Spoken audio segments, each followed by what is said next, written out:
Mr. Campbell, let the record reflect that all of the trustees are here.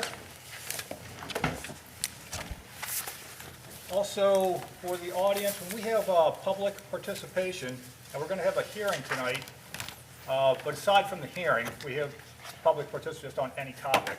There's comment cards in the back. And also, if you're here for the hearing, also fill out those comment cards as well, and bring those up at your convenience.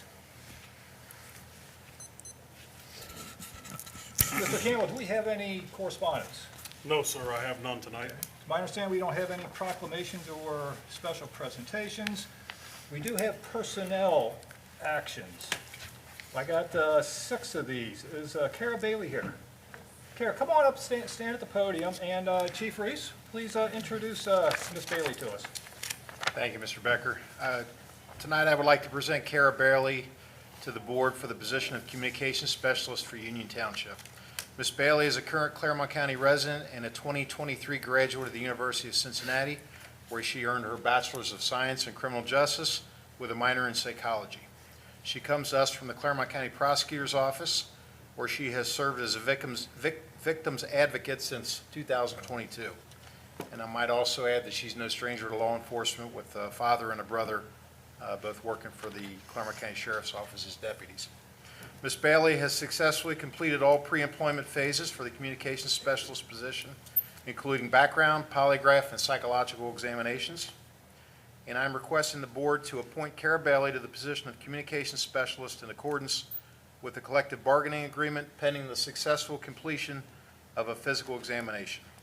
Ms. Bailey's start date is scheduled for June 3rd, 2024. All right, sounds good. Ms. Bailey, you have any comments or questions for us?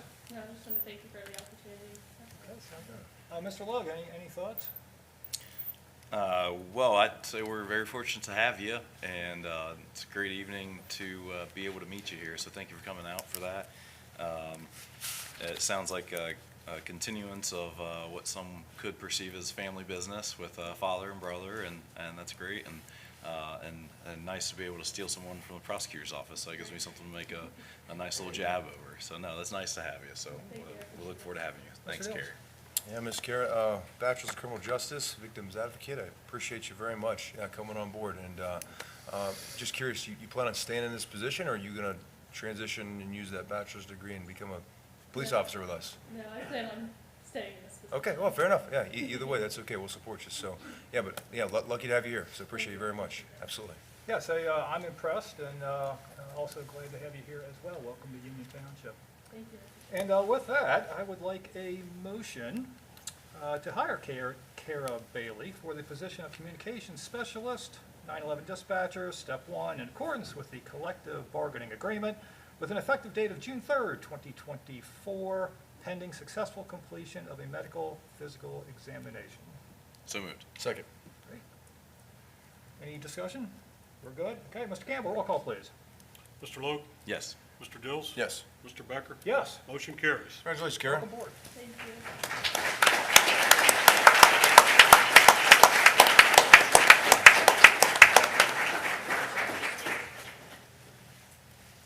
Welcome. Congratulations. Welcome to Union Township. Thank you. Thank you, Ms. Kara. Thank you. Pleasure. Congratulations.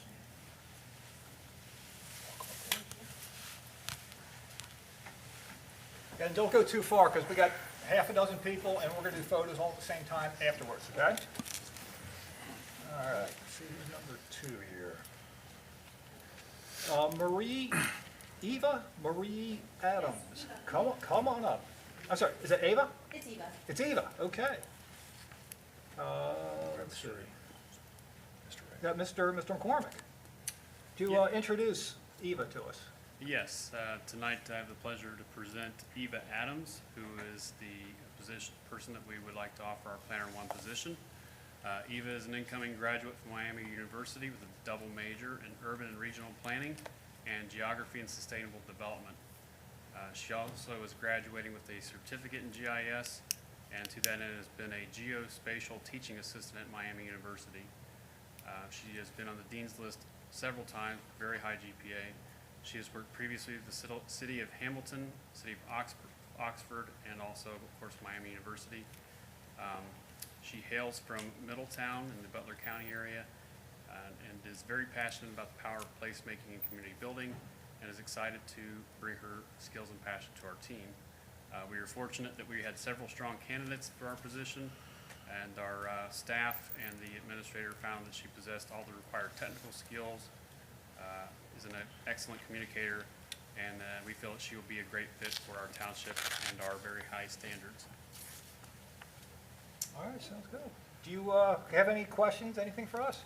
I don't think so. Just want to thank you for the opportunity, and I'm so excited to join the team. All right, sounds good. Mr. Logan, thoughts? Let me get this correct, because I thought I heard it both ways, Ava and Eva. It is Eva. Eva, okay.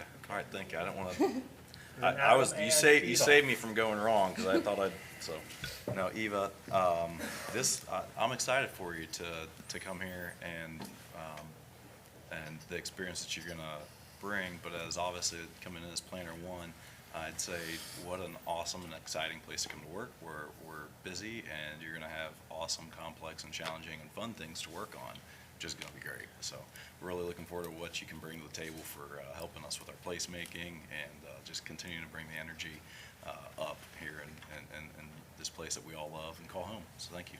Thank you so much. I'm just more than excited. Awesome. All right, Mr. Dills? Eva, I'll tell you, so Mr. McCormick and I are in his leadership class together, and he approached me, and he's like, look, we got several candidates for this position, but he's like, we found the one that we want to bring her on ASAP so she doesn't get poached by a different municipality. So called up Mr. Wright. Mr. Wright gave his blessing on it, and we're like, let's go, let's move fast. So we didn't want to let you get anywhere else. So please take that as a compliment. So Mr. McCormick absolutely was a fighting advocate for you. But yeah, smart. You said Wyoming University? Is that what I heard? Miami University of yes. Miami? Yes. Incredible. So, and you're from Middletown, so I love that you're going to bring a different perspective here. I love it. And goal here is for you to stay here and then be groomed and move up and get promoted and stay in our administration office. But yeah, we're lucky to have you. Absolutely. Thank you so much. Yes, ma'am. You got it. So you went to Miami and Oxford. That's correct. So did my daughter. It's a great school. All right, hey, you're in. We're good. All right, I would like a motion to hire Eva Marie Adams for the position of Planner 1 at a rate of $25 an hour with an effective date of May the 20th, 2024. So moved. Second. Mr. Campbell, roll call, please. Mr. Logue, Yes. Mr. Dills? Yes. Mr. Becker? Yes. Motion carries. Congratulations, Eva. Yay, thank you so much. So excited.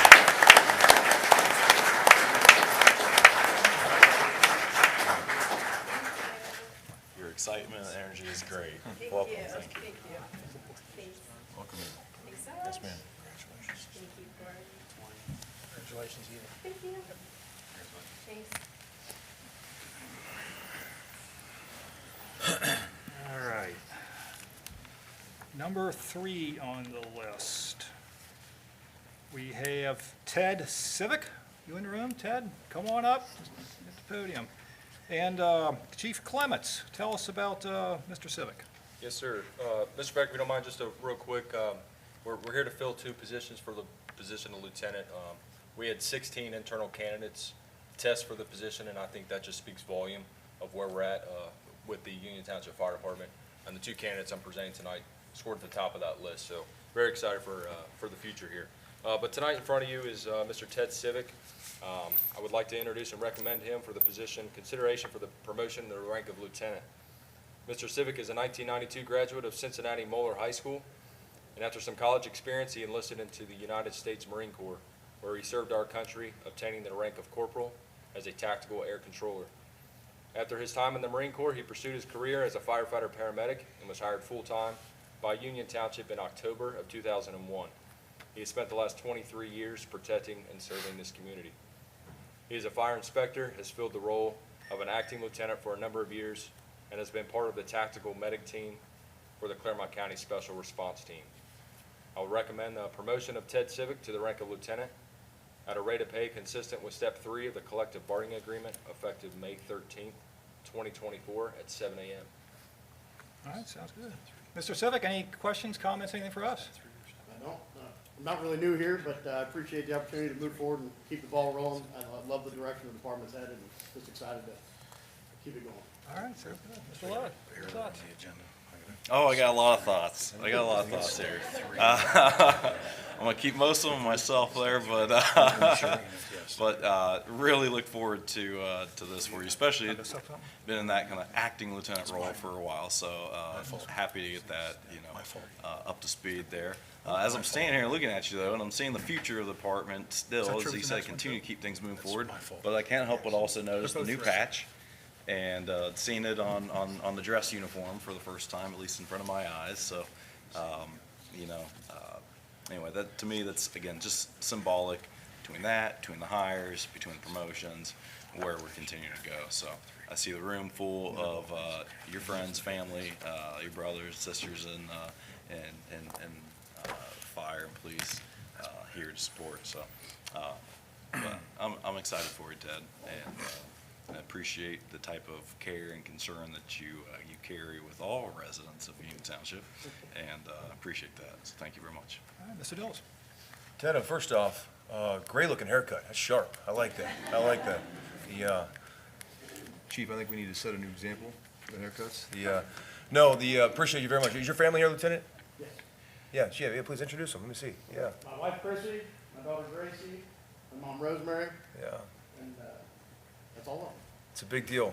It's a big deal being promoted lieutenant. It's a big deal. And 16 candidates, you being one of the top two for these two positions, it's incredible. And 23 years you've given to this township. We're grateful. We really are. And appreciate the family support as well. So you all should be very proud. And Ted, I got nothing else to say. You just thank you. Thank you for being here. 23 years, long time. And how in the world do you grow that out? Tell me.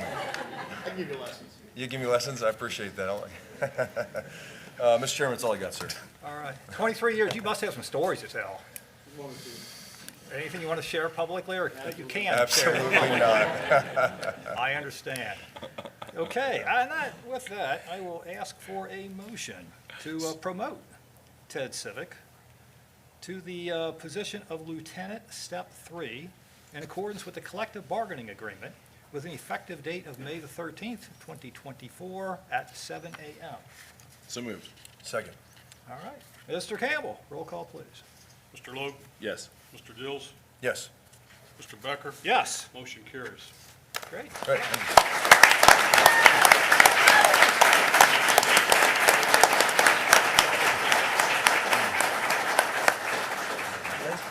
Thank you. Congrats, Lieutenant.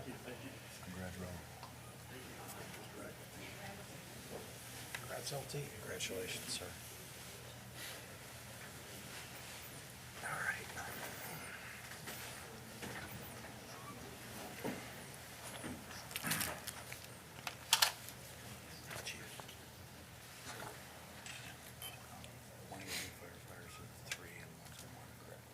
All right, let's go to the next one. Sean Honert, come on up. And, I see it. Chief Clements, you got anything to say about Mr. Honert? Yes, sir, thank you. Tonight, I would like to introduce and recommend Mr. Sean Honert for the consideration of promotion to the rank of lieutenant. Mr. Honert's a 1997 graduate of Oak Hills High School and obtained his fire certification from the Ohio Fire Academy in 2001, paramedic certification in 2003. He joined the Union Township Fire Department in November of 2006 and has since obtained training in Fire Officer 1 and 2, live fire instructor, and fire investigator.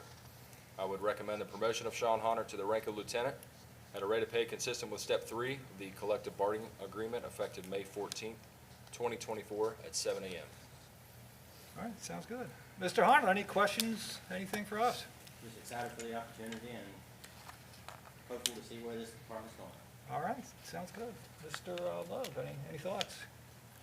Well, I mean, I think you break the ice there very nice with the walk up there to try to compliment the whole haircut thing. So you read the room very well. It's a good haircut. That's good. We're excited for you and really appreciate your continued service here with Union Township, and thank you. All right, Mr. Dills. Sean, you got your family here? Yes. Yeah, point them out. Let me see them. My beautiful and amazing wife Amanda, my daughter Eleanor, her boyfriend Damon, my mother and father, Karen and Dale, Love it. Love plus all my firefighters. it. Yeah, well said. Part of your family, absolutely. Yeah. You and Ted both are excellent leaders, and it's a big deal to be promoted to lieutenant in our fire department. And Matt served me correct, 2006 you've been here? Yes. So 18 years, yeah, yeah. Appreciate you very much, long time, and thank you, Sean. Yeah, you're good people, and we've had many conversations, and appreciate what you bring to the table. We're very blessed to have you, so thank you, my friend, absolutely. All right, here's your opportunity to tell a story. I'm going to plead the fifth. Please, Yes, I can. then that's why you got promoted to lieutenant. All right, there you go. Okay, I would like a motion, Mr. Logue. I'm thinking they probably all get coached on that, you know, come up. Mr. Becker's gonna ask you to tell a story. Yeah, no, Give them the opportunity. I appreciate it. So moved. Here, hold on. Wait, let me read it first. Yeah, thank you. All right. Motion to promote, I would like a motion to promote Sean Hunter for the position of Lieutenant Step 3 in accordance with the collective bargaining agreement with an effective date of May the 14th, 2024 at 7 a.m. So moved. Second. Okay. Mr. Campbell, roll call, please. Mr. Logue, Yes. Mr. Dills, Yes. Mr. Becker, Yes. motion carries. Congratulations, Sean.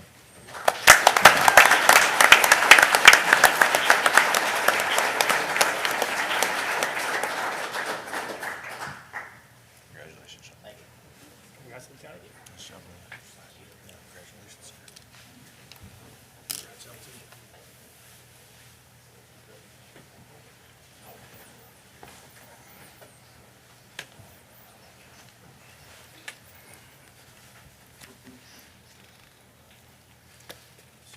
Okay, next on the list, Tim Harrison.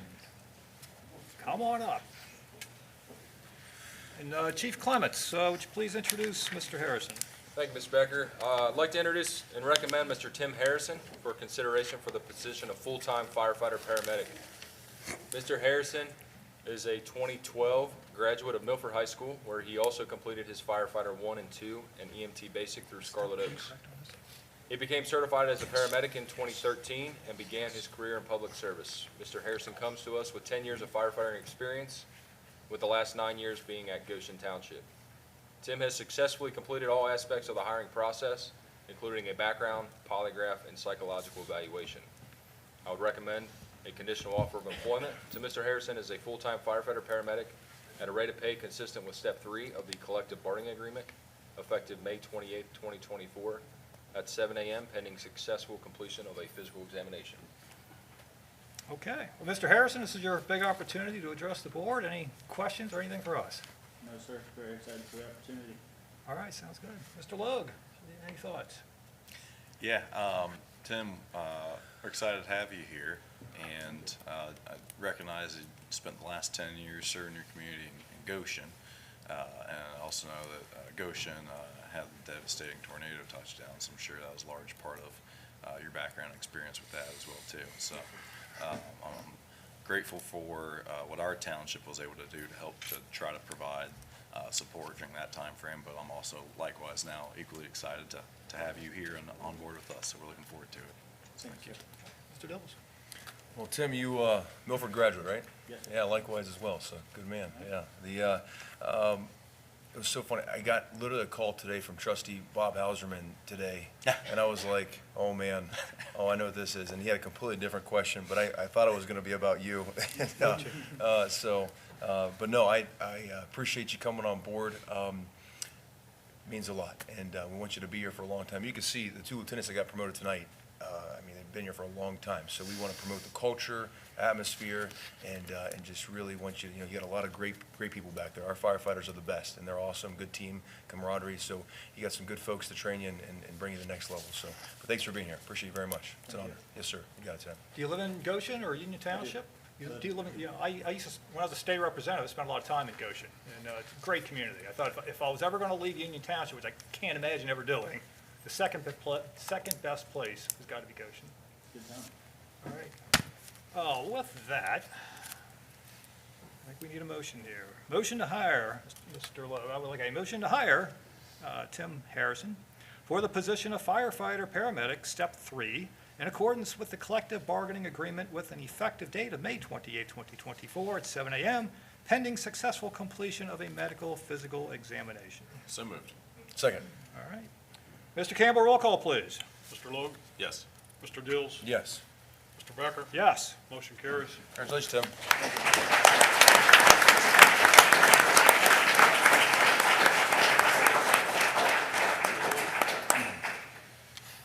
Congratulations. those, Tim. Welcome. Amen. Congratulations.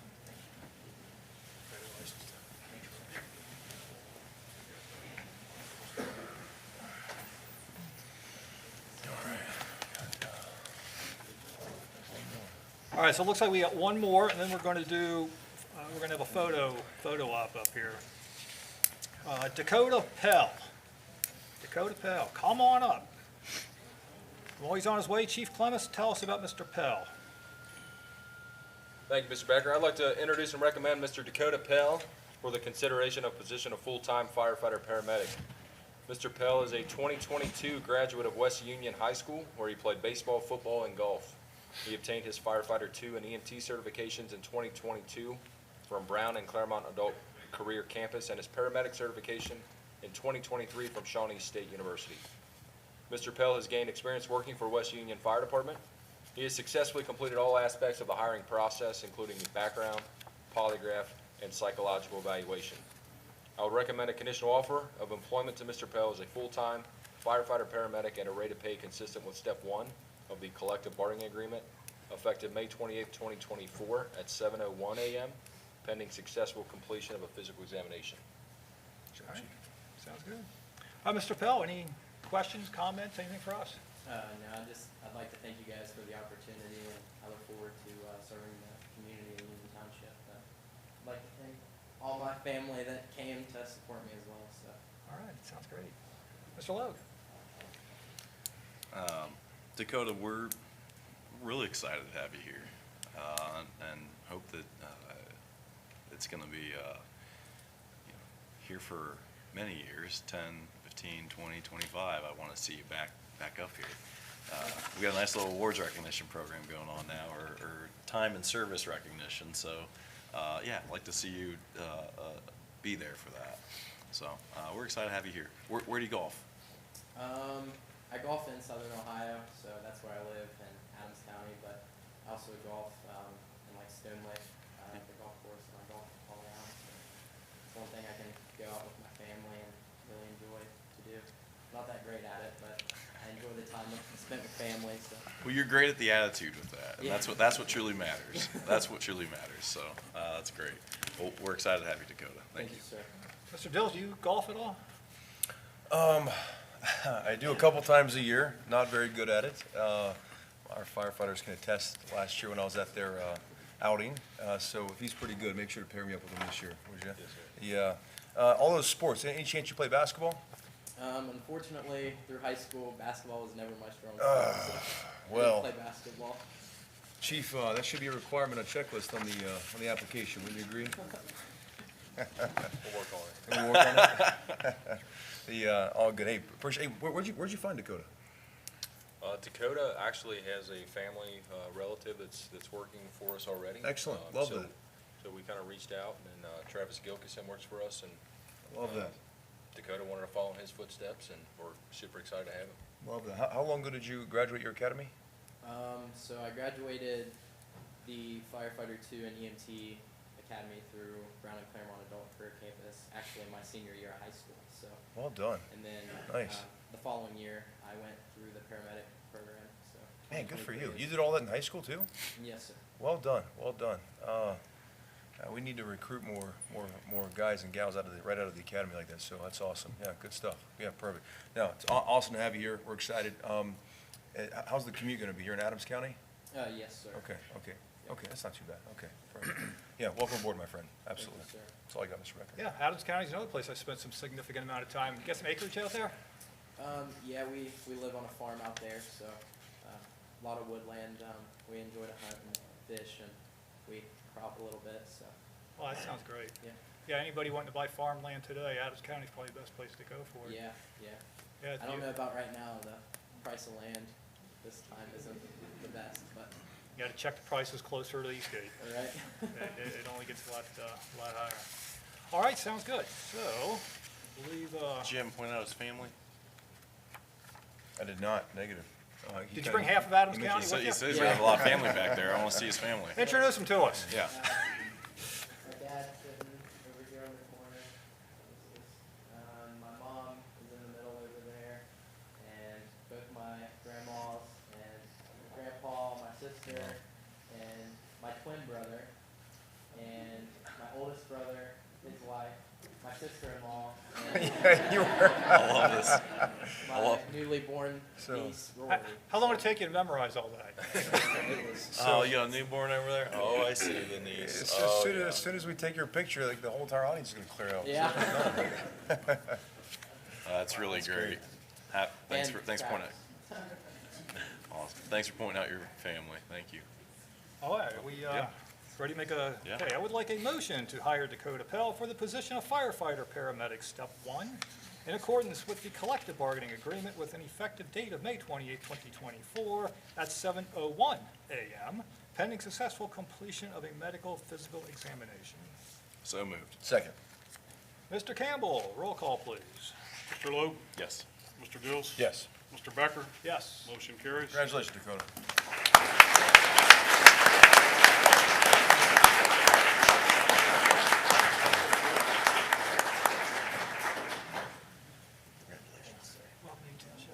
Welcome. You're at the right end.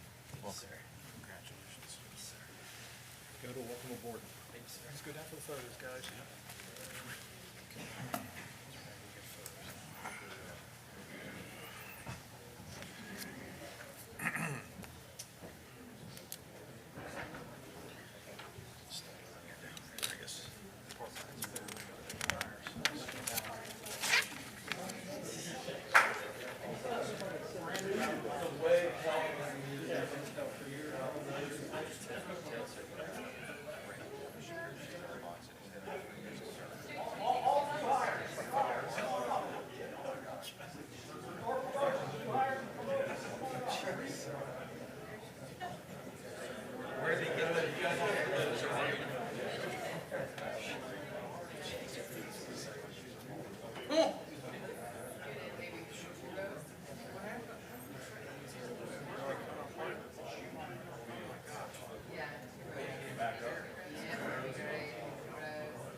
Did they get photos of everybody else?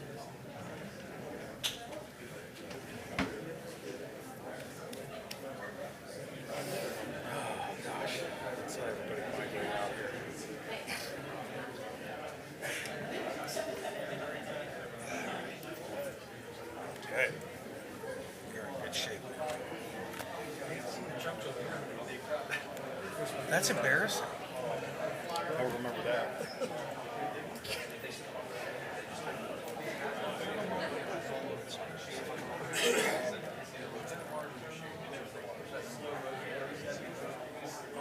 Look at them, they're brand new. They said they've been sitting in a box for 3 years. Yes, I've never realized those dress ones. That's crazy. Well, there's a first for everything. Okay.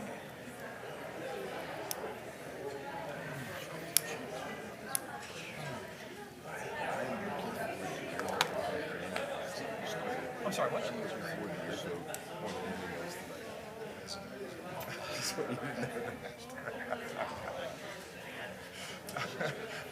Jim, this might surprise you. And I am very much at ease with myself. I believe you. On this topic, pretty much all my life. I still am looking forward to it, so regardless. You guys are hot. Your mics are hot.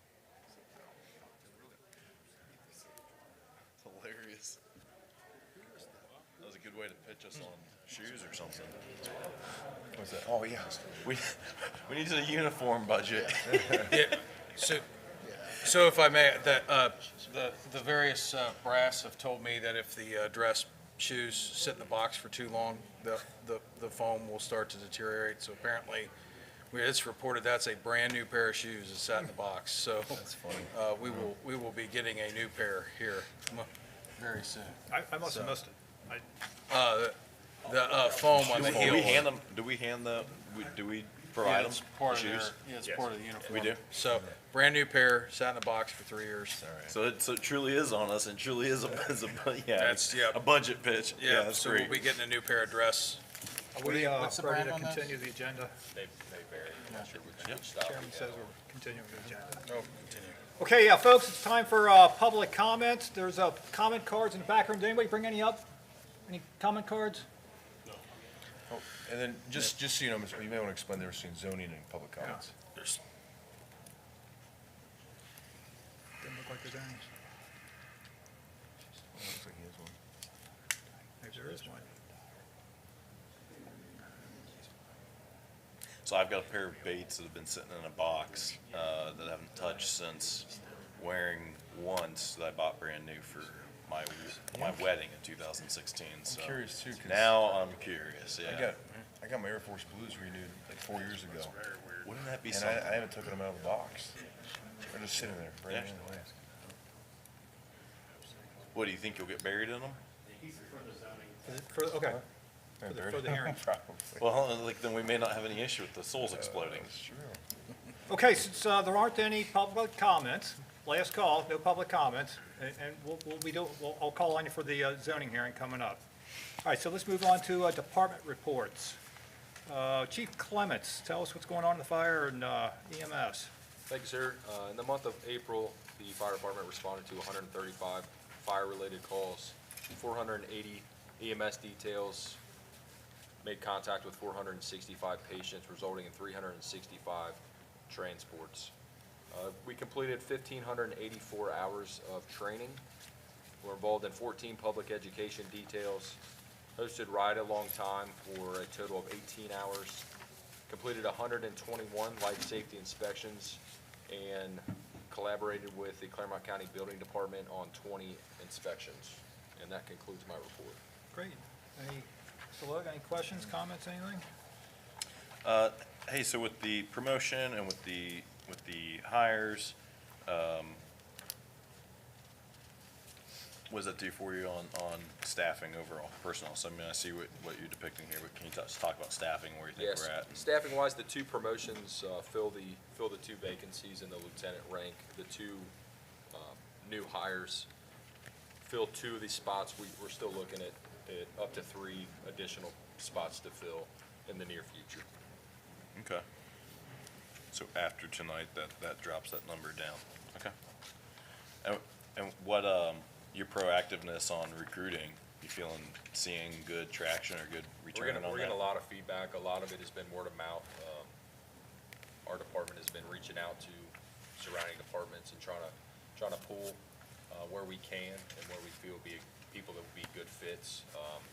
And word of mouth is really helping us tremendously. We're utilizing Facebook and social media a little bit, but at the end of the day, the guys and gals on the department Yeah. are really being advocates for our department. Great. Well, there's no better, higher quality than that. So, all right, thank you. No, thanks, Mr. Chairman. Mr. Dills, anything? Chief Clemens, was a good night tonight. You did a great job selecting the 2 lieutenants. Yeah, they're both great guys, good leaders, good job. They're gonna be great for our fire department, promoting them. And I like the recruiting efforts. I know we need a handful more firefighters, but I see it. I just get the sense, the aura of the whole entire just culture is just shifting in a great way. I love it, and well done. Let's get a few more in the pipeline, but good job of recruiting, and good job of your two candidates tonight for lieutenant, so well done. Thanks, sir. All right, sounds good. Chief Reese, tell us about the police department. Thank you, Mr. Becker. In the month of April, the Communications Center handled 4,559 calls for service for police, fire, and EMS, and 5,353 total calls. Our records ladies processed 575 juvenile and adult court-related documents for delivery to the clerk of courts. They also served 73 court notices for various officers' personal appearances at court. They did not process any Rule 16s or vendor permits in April, but they did handle 174 records requests and redacted 26 body camera videos. In the area of public affairs, our officers hosted 2 women's self-defense classes at Mercy Healthplex. In the Operations Division, officers took 294 incident reports, 88 crash reports, conducted 622 traffic stops, wrote 167 citations, 470 written warnings, made 68 criminal arrests, 103 traffic arrests, and served 60 warrants. The Honor Guard participated in one event during the month of April, which was the annual Yellow Ribbon Gala at the Oasis in Loveland, and they are preparing for their biannual, or every other year, trip to Washington DC, which they leave next week for that, for Police Memorial Week. In the area of training, the police department attended 464 hours of training for police officer employees, and that concludes my report. All right. Mr. Logue, anything? Chief, so, as likewise, how do you feel where we are on staffing? And I know we have the departure of Sergeant Mullis, but in one sense, I think we gain, great contact and advocate, because that's quite a promotion basically for him going to the county coroner's office, right, to be essentially like the lead death investigator. I don't know, could you explain, just share a little bit to me about that, but where we're at staffing? Yes, sir. With Kara's hire tonight, we're good in the dispatch center. We are 2 officers down now with Sergeant Mullis's resignation. Unfortunately, we've had a couple of people had to back out of the process late in it due to personal reasons. We've got 3 interviews coming up that I feel pretty good about. 2 of them are young kids straight out of the academy, so I think we're going to get those positions filled here soon. Okay, okay. Is there any benefit that you see with, like reinvigorating, so Sergeant Mullis, for example, he's part of the Explorers program? So he actually got engaged with Union Township Police back in, like, when he was a teenager, or? He did. And he spent his whole career here. So, is there benefit to us to engage, or is that not a great recruiting tool anymore? We've actually talked about that, and I appreciate you asking. The Explorers program does come with some challenges, nothing we can't handle. I think the recruiting that we're doing at the high school level, over at the high school, we do the career fairs over there, and attending the local police academy graduations and having an opportunity to speak at the local police academy, which the commanders have allowed us to do. I think we're getting a lot of headway and traction there. Okay. So I think we're good. Okay. Yeah. Great. All right. Thank you, Chief. Thank you. Mr. Dills? Yeah, Chief, as soon as I got word about Ken leaving, I called him immediately. I'm like, what's going on? What's the deal, man? You're one of our best sergeants, and we definitely lost a good one, but I get it. He went to for those that don't know, he went to the coroner's office, great promotion. He wanted it bad. He just didn't want it right now, but sometimes timing just doesn't line up with what you want, and so we lost a good one, but it's okay. It was what he wanted, and it's okay. So, yeah, same thing. I mean, I think your police department, I would express the same sentiment as I did with Chief Clemens. Is just, I feel like the culture, atmosphere, I feel like our police department is just on fire right now, red hot, doing great things, and so good job. Yeah, anything you need, let us know. So, Thank you. yeah, absolutely, Chief. Hey, is police night out, is that coming up in August? Yes, sir. August 8th, maybe? I believe it's the first the first Thursday in August. Okay, well, we'll talk about more when we get closer to it. Yes, sir. Okay, Services Department report, Mr. Taylor. Thank you, Mr. Becker. In the Cemetery Division, from April 1st through the 30th, 21 barrels were performed, generating $13,675. 12 resident graves were purchased, generating $8,400. 4 non-resident graves were purchased, generating $6,800. 7 columbarium niches were purchased for $11,600. And the total amount generated for the period was $44,387.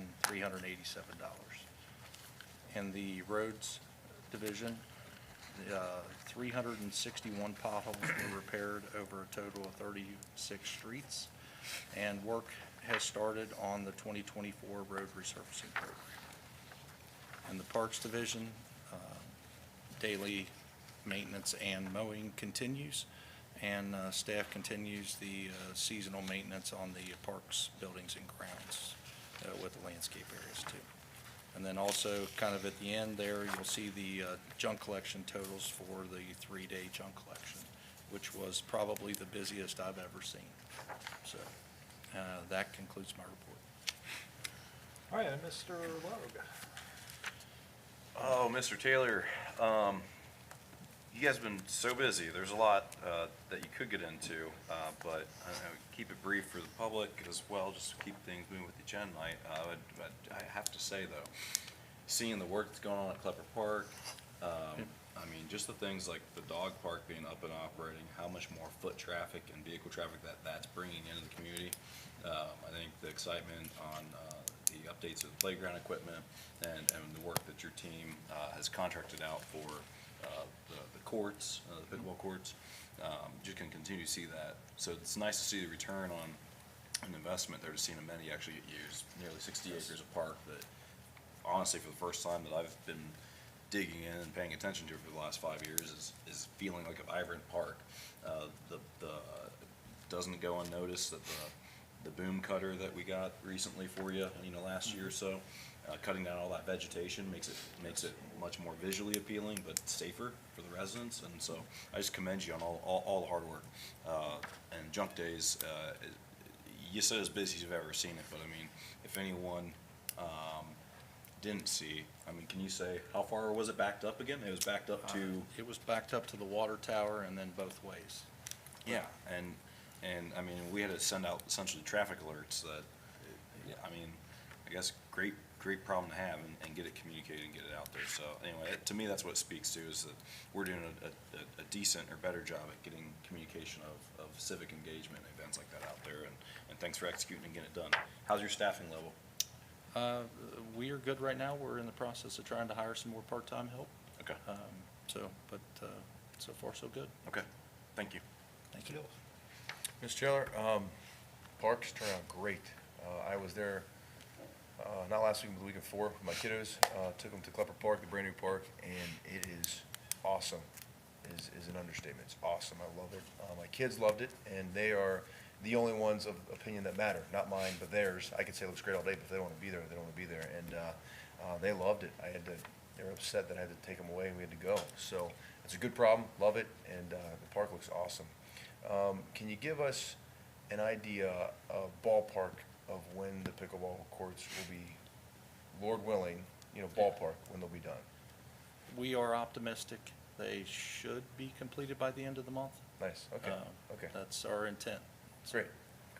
And I was fortunate to get to do that news interview last week, and we always focus on development and what's going on and all the buzz, but I really wanted to focus on our parks, and I was happy that the news did focus and put some updated cool pictures up on for Channel 12 up for Klepper Park and everything that's going on there. So, because our parks are definitely near and dear to my heart, and I love it. So, good job. Looks clean. Looks really pretty. So, just well done.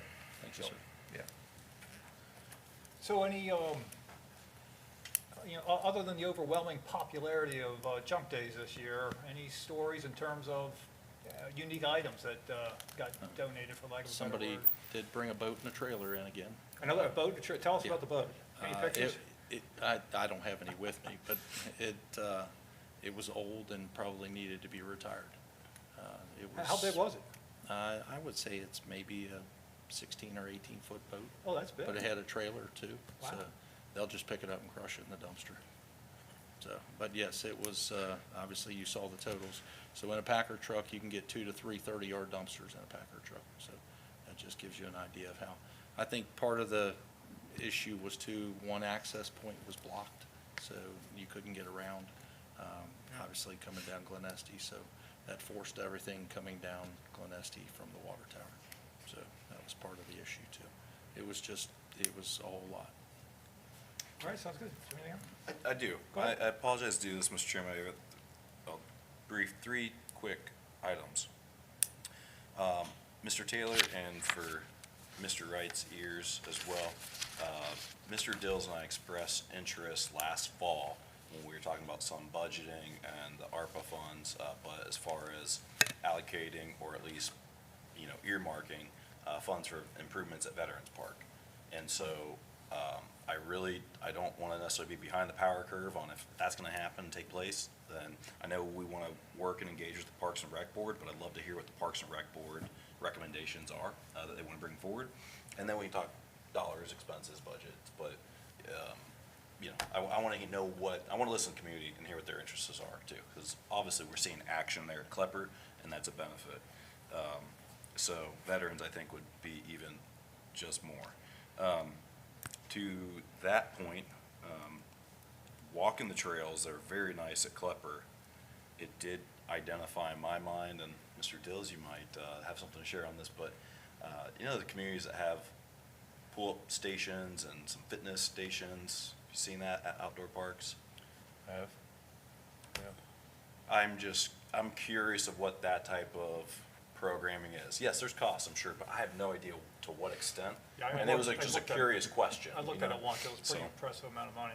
curious question, but, you know, I mean, You looked at workout equipment costs? Yeah, Did you really? yeah. Okay, fair enough. When I was a state representative, something came to my attention, and, you know, I look at all the stuff that comes to my attention. Yeah, I Okay, remember okay, looking at it. I believe him, I I believe was him. like, I couldn't believe what this stuff costs. I'm sure of that, but it's, you know, it doesn't cost us very much to have an understanding what a cost would be. And then there's unique and interesting things. Sometimes there's other organizations that are supportive of healthy initiatives like that, and, you know, I don't know. But first, we need to know if there's any idea that it would be something the community's interested in and what a cost could be, and you don't know. I mean, I'm not saying government has to go in there to solve it, but I'm saying us being able to know what the residents may want and being able to help communicate. We got a lot of great talented people, a lot of generous people in the community in the area. Maybe someone would want to donate something back to us that would be, you know, a sponsored workout type of deal. That'd be awesome. So, We'll put their name on the equipment, that works for me. correct, yeah, exactly. So, and I'm sorry, but I didn't want to have this go completely miss, but the swans and the swan eggs, was there a police report or they got stolen? Oh, yeah. Did they get Again? stolen? Yes. Is there something, is that an ongoing investigation? Is that not an investigation? Well, when we were informed of the potential theft of swan eggs, we looked into it. I believe Mr. Taylor had the staff assess the situation. Is it your read that it was likely a natural event and not due to predators or something, and not It was wildlife. wildlife-related incident? So unfortunate that does occur, you know, Okay. that's what the read is, and talk to the police chief about it as well, so. Okay. Okay, all right, thanks. Appreciate it. Thank you, Mr. Chairman. Okay, I think we're ready to move on. Planning and zoning, Mr. McCormick, what do you got? Yes, for the month of April, for the inspection activity, we had 49 inspections, 12 complaints, 5 complaints which were unfounded, 6 warning citations, 3 15-day non-compliance letters, 2 30-day violation letters, no action to the township attorney, or as far as new actions, 4 cases resolved, 422 illegal signs removed, and we actually removed quite a bit more than that. The zoning inspector removed quite a few. We had a couple businesses that were putting them out illegally, including another one here recently. 12 violations for the month, 6 re-inspections for violations, and 1 nuisance filed. In the last month, that's not counting this month. Permit activity, we had 4 commercial permits, 3 changes of use, 7 signs, 7 single-family homes, 3 additions, 7 decks, 8 accessory permits, 12 permits for pools or fences, and 51 permits for the month with a revenue of $7,957, and the fire department revenue was $182. Staff was also engaged in some other activities I think the administrator will talk about, so I won't go over any of that. And I will just finish by noting we have several big projects on the horizon as far as some expected plan reviews, several that are very close to being released. We should see a lot of activity here in the next couple months, including everybody asks about Outback is supposed to be open the weekend of Mother's Day, if they can get everybody trained and ready. Isn't that next Sunday? Well, it's a big day. Fingers crossed. Yeah, my wife reminded me of that. Okay, does that conclude your report? Yes. Okay, Mr. Logan, any questions, comments? With the hire tonight of Kara, how does that help you and staffing? Having Eva on board should help us a lot. Eva. And her ability to work in GIS is something that I think we have sorely needed for a while. I have skills in GIS. I know Mr. Wright has skills in GIS, but I think she's probably going to be a little further along in some ways than we are, being more recently trained and certified. But yeah, very much looking forward to having her there. It will greatly expand our bandwidth. What we do. Great, happy to see that. Thanks for all the diligent and hard work, and keep it up. To the board, not a discussion item, but the illegal signs are moved. We have really increased on that since the time you two board members came in. It's been great. And I've also heard the sentiment from occasionally residents that they like businesses that do put signs out because they know how they can find someone that actually wants the work. And so I think it's an interesting dynamic to try to think on and balance. You know, how many complaints were there previously and valid complaints versus if we lighten up on sign removals. I don't know the execution of that, but it's something I see Mr. Wright already thinking on, so nothing for a discussion tonight, but I just want to put it on your guys' kind of mind or radar that I hear from residents that actually like to see them, they say, because they know they can find someone that does the work. Well, that's what the signs are for. Mr. Dills? Oh, Mr. McCormick, good job. I know you got a busy plate, a lot on it, and great job. And trustees, what's on my mind right now, since he said that, we do have a lot of zoning projects, fun, good projects that are gonna come up, we get to vote on. And before, I don't want to let this slip away from me. There's 2 weeks, so the 2 weeks in August, I've got an annual tour for the Air Force. I gotta go, I'm flying out, I'm shipping out, so for 2 weeks. So, I will not be here for the August meeting unless we move it to the third Tuesday or fourth Tuesday of the month. So something to think about, Mr. Wright, I'll let you, chime in on it a little bit, think on it. If you have nothing important, I just don't want to miss an important vote. If there's an important vote, like a zoning case or anything like that, I want to be here for that. But if they have nothing, if you don't think it'll be that fast for these cases to come up, then it's fine. It's not a big deal if I miss. But just something to think about, Mr. Chairman and Mr. Wright, what do you think about the schedule? Third and fourth Tuesday, I'm here, but not a regular schedule. So something to think about. So that's all I got.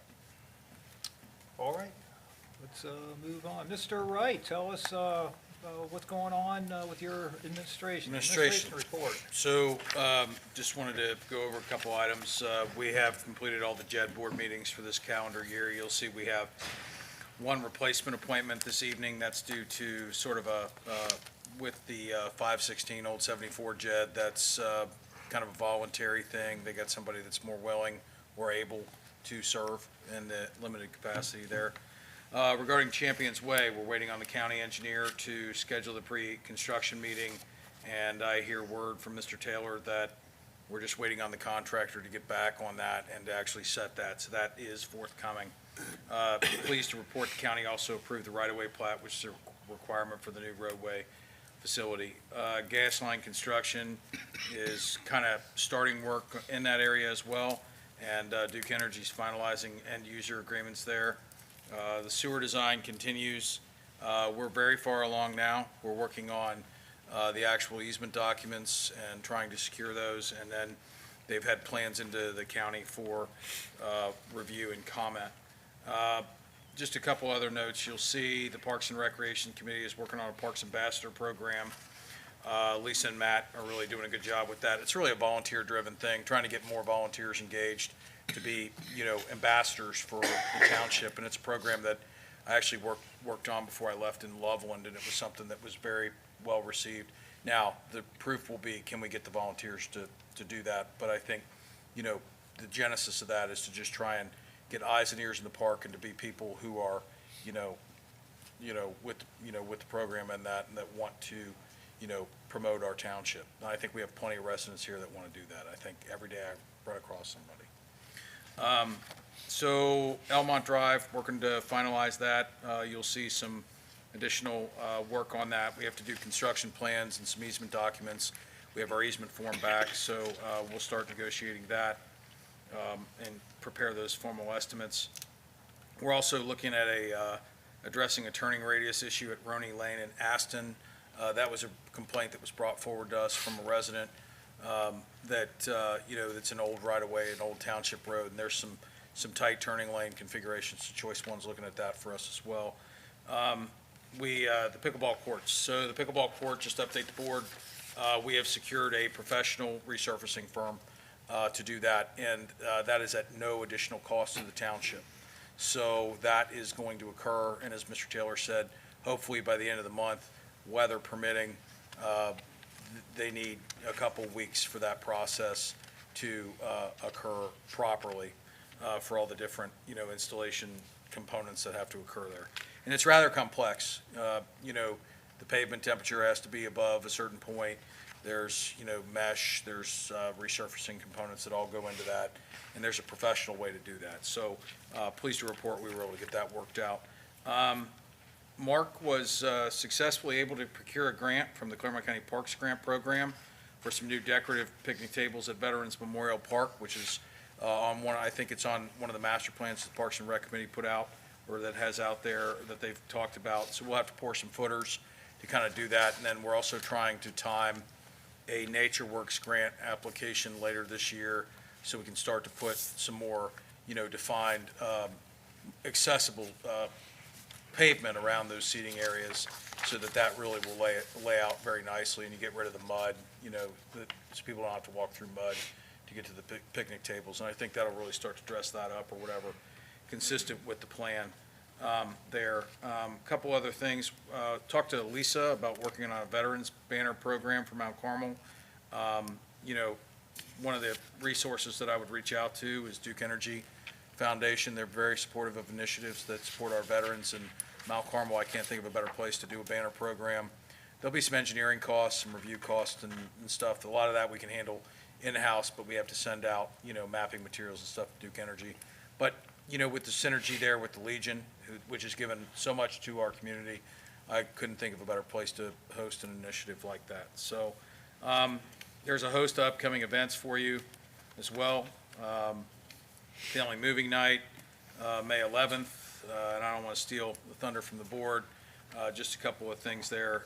Family Movie Night, the 11th, and then the Catch and Release Fishing event at Klepper on the 18th, and then obviously our summer concert series and farmers market kickoff in June. So that concludes my report. Mr. Logue? Hey, thank you very much, Mr. Wright. I know we've got you've been very busy, so thank you for the time you're putting in and doing great work for the residents. I know we've got a lot of TIFs on the agenda as far as administratively on that. As we have potential projects like that or that come up, it also makes me think of the revenue share that we do with the schools between Milford and West Claremont primarily. If ever there's an opportunity to have a conversation with them and/or maybe the board, and maybe it's a joint working session with West Claremont School Board, because I'm under the impression that we can have greater flexibility for economic development if the schools want to be on board with that and not just go to the standard of what's ever been done with TIFs in the past. And when I talk about that, I talk about things like Eastgate Mall and avenues that we need to be able to utilize, all the resources that we can utilize. And that might mean that they need to come to the table too and be part of that to see a greater impact to the community. But I think that kind of has to be a policy type of discussion, board to board, potentially, at least for us to work. They get 5 of them, so they can two of them go 2 at a time and talk. We don't have that opportunity, so I think it'd be probably a benefit. So I just want to put that on a radar. I think that there's some common areas that we could probably work together with West Claremont School Board at some point in the future. I'll leave it at that. But thanks for all the great work that you're doing, Mr. Wright. Mr. Dills? Mr. Wright, you got a lot going on, and one of the best decisions I ever made as a trustee, my 2.5 years being here, was hiring you and bringing you back. So you're doing a great job. You give me a lot of peace of mind. Keep it up. That's all I have to say. Yeah, Mr. Wright, so you mentioned the decorative picnic tables at Veterans Park. Describe those a little bit. Like what kind of material? So how are they different from what's there? They're a black decorative table. If anyone wants to look up, they're Barco, Cassidy. We actually found them at the city. They're really nice. They're sturdy. They bolt down. Is They have, steel, wood? they're steel and they're painted, they're coated, and they bolt down, so they're fixed, and then they have arms that come out and they have slats, so the water doesn't pond on them. They're really an all-weather type, and they are very attractive. And so you'll bolt those to footers, and then the goal here is because, again, to the point earlier about funding for Veterans Park, is we had a discussion a couple meetings ago about the ARPA money. We'll be bringing some stuff forward with some maintenance items at Veterans Park. We're trying to secure some resurfacing costs on the pickleball courts. I want to try to go after the Nature Works funding for the seating area, kind of the pavement around where these tables would go, but we would design these footers so that they're at, the same elevation as what the ultimate concrete, traversing area were. And the nice thing is, I believe a couple of these are ADA accessible too.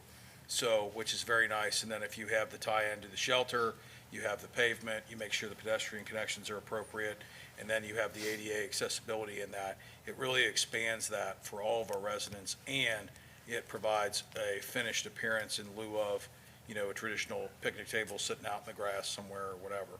And so it'll be very nice. If anybody wants to look them up, Barco Industries, Cassidy Outdoor Dining Tables.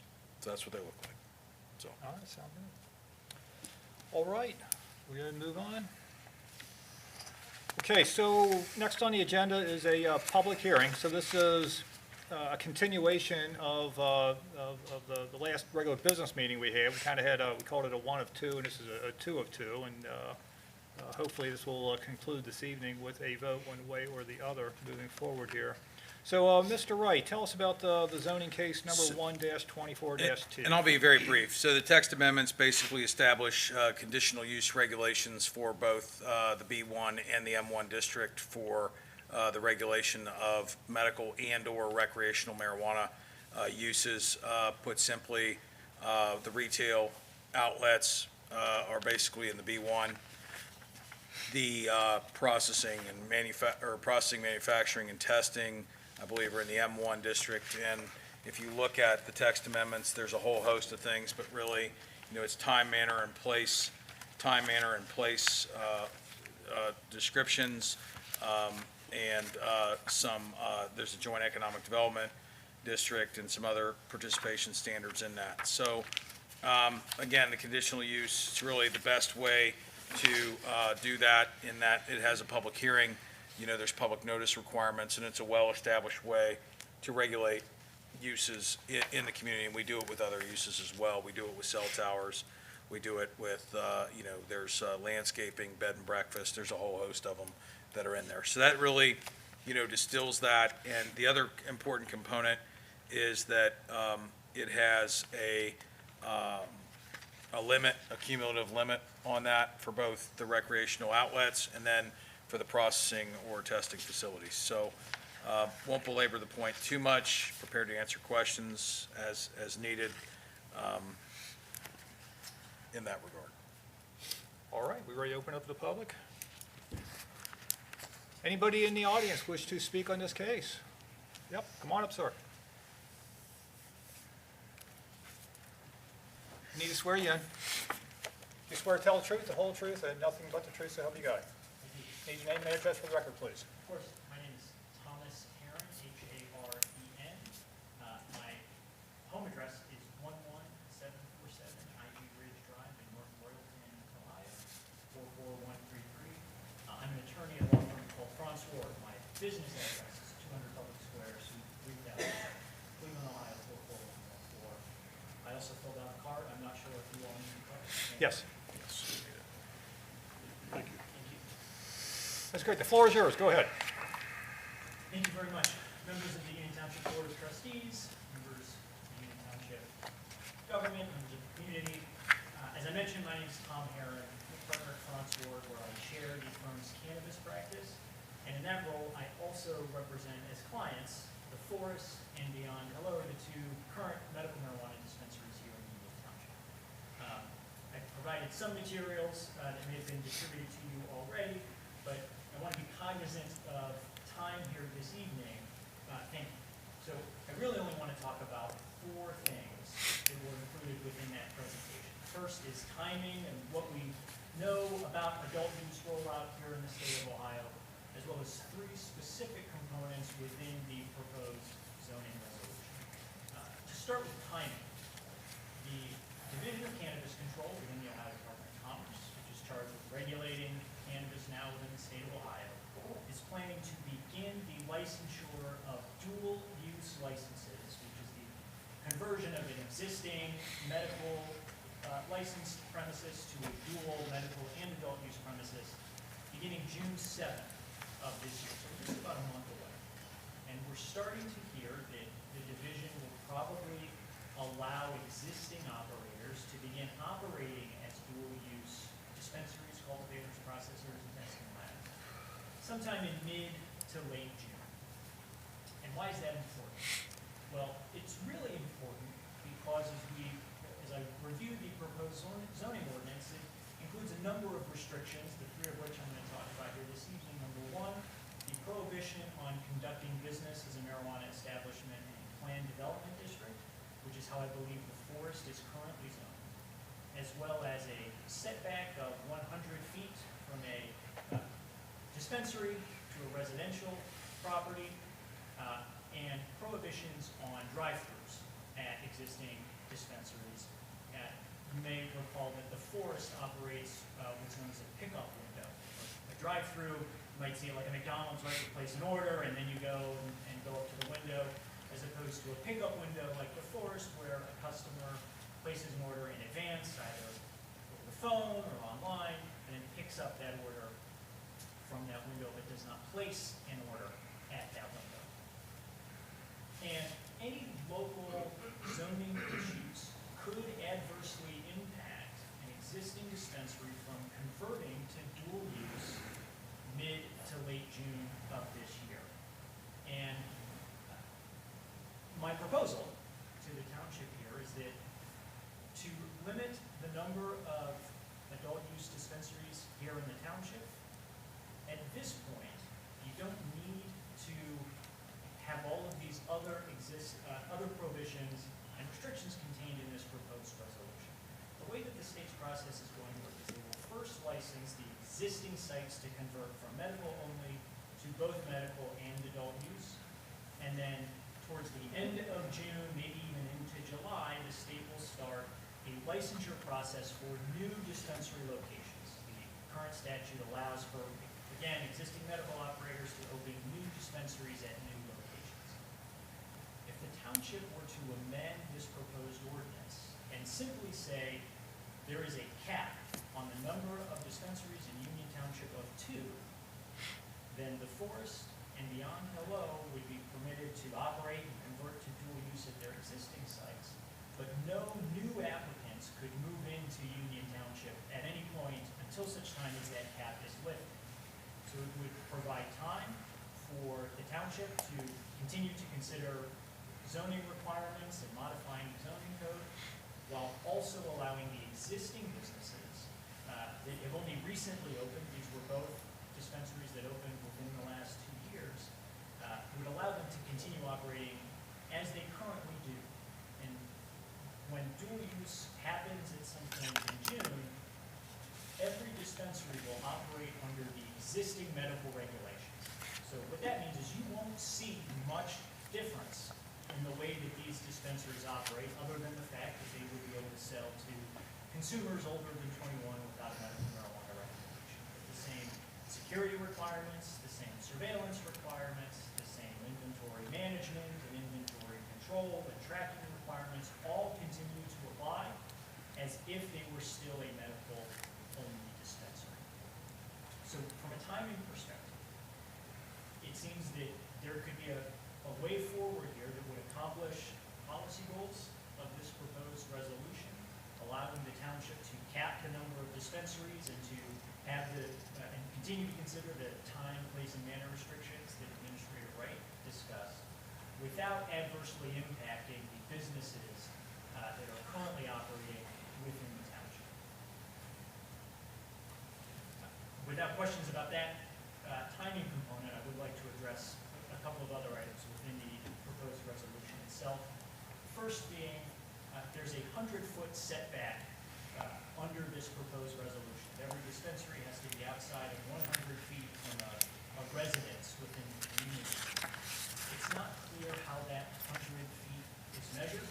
It's measured parcel to parcel, building to parcel, etc.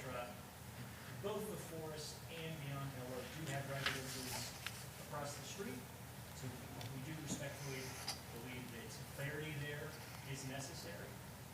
And then also, as I mentioned, the drive-through window prohibition within this resolution, it's unclear whether that would allow for the type of pickup window that is used by the forest at its existing site. And I respectfully submit to the Township Board of Trustees that the ability to utilize a pickup window will actually reduce any impact on neighboring properties, reduce the need for parking, would allow for faster transaction times when consumers purchase products at the dispensary, would lessen any traffic burdens, given you won't have lines that go out into the street because you'll have a faster flow of traffic through the dispensary itself. I'm not sure how I'm doing on time, but Go ahead and continue. so if I can just wrap Sure. up then. Yeah, no, yeah, you're fine. In conclusion, my request, and you'll hear from both Beyond Hello and the Forest, they're both here this evening. My request is that the township amend this proposed resolution to simply cap the number of permitted dispensaries at 2 within Union Township. That would ensure that these businesses stay where they are. You don't have any new dispensaries entering into Union Township as the state issues additional licenses. Because as these, both the Forest and Beyond Hello convert to dual use, they will continue operating basically as they are operating today. The only difference will be that they can sell to adults older than 21 years of age. However, the township decides not to amend the ordinance to simplify it in that manner. We would appreciate some clarification on the measurement of the 100-foot setback from residential areas. We propose a building-to-building measurement. We believe that if that setback is measured in that manner, both businesses will be compliant with that setback. We also appreciate some clarification on drive-through windows and pickup windows, because as I mentioned, the forest currently uses a pickup window at its existing dispensary. That concludes my presentation. I'm happy to answer any questions that anyone may have. Thank you very much for the time. Any questions from anyone here? So clearly stating our resolution, and as we have on business to go forward with tonight for our decision, you're asking us to not only support it, but to support it with an amendment favoring the positions that you're presenting. Trustee, my proposal is the existing resolution already includes that 2 dispensary cap. Our request is that the township amend the ordinance to simply say no more than 2 dispensaries in Union Township without the restrictions that are currently implemented. So I think the answer to your question is yes, to support an ordinance, a resolution as amended to simplify it with just a 2 dispensary level. Okay. Okay, I just want to make sure I was clearly tracking your position. Thank you. Mr. Dills, anything? Do, so, I'm surprised a little bit. So that's the only issues that you have, is you want us to cap? I understand why the cap, I mean, you represent your clients and you all want a monopoly, I get it, so, so that you want more clarity on the 100-foot setback and you want the other one to have a drive-through. Is there anything else, in basically layman's terms, is there anything else that you want? That's it? Trustee, there's a current prohibition on conducting business in a planned development zone. Mhm. The forest is currently zoned as it's PD1. It's the PD issue, okay. Which that stretches back to the fact that half their parcel was, what was it? It was residential, there's business, and that's why it had to go PD. Half the other parcel was PD. Anyway, sorry. That's If you're- it, that's your only concern? My only concern is as you might expect, is that my clients are permitted to keep operating and to convert to to becoming dual-use No, I get it. dispensaries in Jewett. Because in this text amendment, isn't the jet on here? So the text amendment includes the joint economic development district participation, and then it also has a non-conforming use trigger regarding expansion of the use. And So, what about profit? so the joint economic Yeah, development that's in district, that has, And you didn't bring that up. I did not bring it up. That's what I was expecting you to bring up tonight. And, so, okay, all right, okay. Yes, my time is limited, so I wanted to address the specific use-related questions. There is a provision in the statute that does have prohibitions on additional charges, taxes, or fees. I really wanted to focus on the operational aspects of those resolutions. like, point of clarification on the setback, and I'm happy to answer that. So I did Mr. McCormick's job for a while, and I believe he administers it the same way that I did, is that we measure straight line from the furthest extension of the use in the building, right? So for your use, it's the building. So it's the closest corner of the building to the closest point where the residential zone would be, excluding right-of-way. So we don't count right-of-ways on the setback because it's not technically a use, right? It's a road. It's public use. It's open for everybody. So you would look at, so in the case of the zone, you would look at where the right-of-way line limit is and measure that setback from the corner, let's just say it's corner of a building, to that right-of-way line. Or if it's use, residential use, you would measure from the closest point of the building to the closest point of the adjoining residential structure. And where that would really only come into play is on a non-conforming residential piece of property, which would be Zone B1, which we know there's some out there. There's houses that are on B1 lots. So then you would measure the setback from the closest point of the use at issue to the closest point of the use that you're measuring the distance to, which would be structure to structure. And so the zone would be to the closest point to where that zone meets, exclusive of right-of-way, and then to structure, to closest point, structure to structure. It's not a curvy line, it's just a straight line, it's the closest point. That's how we measure that. Pretty simple. So then, Administrator, am I correct in thinking that it's building to building? Is the text would be? The text actually reads, refers to the uses? it says residential use or located in any residential zone. So you would measure from, in that instance, the residential use being the structure or the boundary of the nearest residential zone if it's contiguous to a residential zone, excluding rights of way. So if you had an R1 next door, you would have to meet that setback that way. If you had an R1 across the street, you would have to meet that setback to the district boundary, which excludes the right-of-way. Because in Union Township, we have parcels that are platted with dedicated right-of-way, and we have parcels that are platted to the center line. Obviously, the ownership of that does not go out into the center line because it's encumbered by an easement, by a right-of-way easement. So we have, I mean, you can look at a zoning map and see it.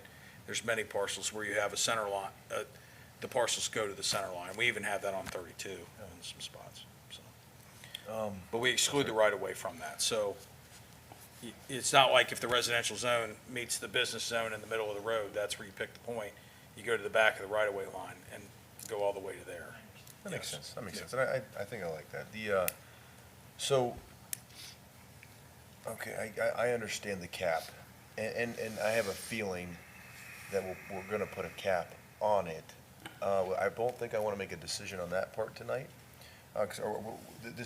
This amendment does not talk about the cap, does it? It includes a cap of 2. With the zoning approval. Yes, as recommended by the zoning commission. It includes a cap of 2 retail dispensaries in the B1, and then it includes a cap of 2. So it's recreational dispensaries, testing facilities, or similar uses in the B1, and then I believe it's cultivation or processing in the M1. And that was an extended conversation that the zoning commission had regarding the placement and the difference in the types of uses. So for layman's terms, in our text amendment, we have it It's capped. capped. unless it goes through zoning and we redo the. You would just correct? have to amend the zoning code, which is about a 60-day process. Okay, so you're in favor of that, correct? Okay. Because, I mean, you know, and I think the board's feelings, based off previous meetings, is we're in favor of a cap. I don't know what the number is, maybe 3, 4 at the most, but I think we don't really want to, I think the cap is fine for now. We can always amend it later based on the feel of the township. I will say 60-40, we looked up the voting record for how Union Township voted on issue 2, which is about legalizing recreational use, and it passed 60-40 in this township. So they're overwhelming favorite to move in that direction. I have a feeling Mr. Becker was probably a no vote on that one. My precinct voted no. Was it your precinct? Was Was it it the only was it precinct? Rumpke Road? Rumpke Road did? Yes. And so do you have clarity on the 100-foot setback? That doesn't need to be an issue to talk about, correct? Or are you good with it?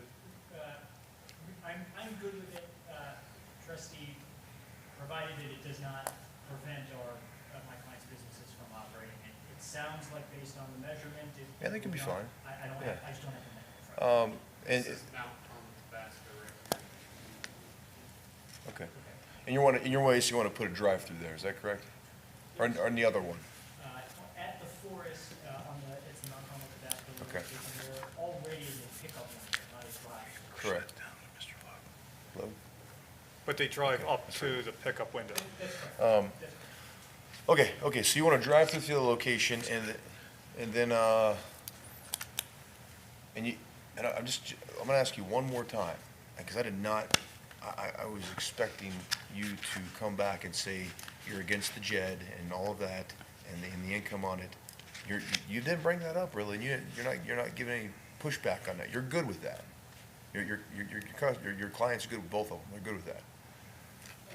Because I gotta tell you, I prepped for this, and I was thinking, okay, I've got a lot of, and you didn't even bring it up, and I spent hours, I got notes and everything myself and everything, and you didn't even bring it up. And so your other thing is you want to drive through, that's it, and you want to cap it at 2. So, Mr.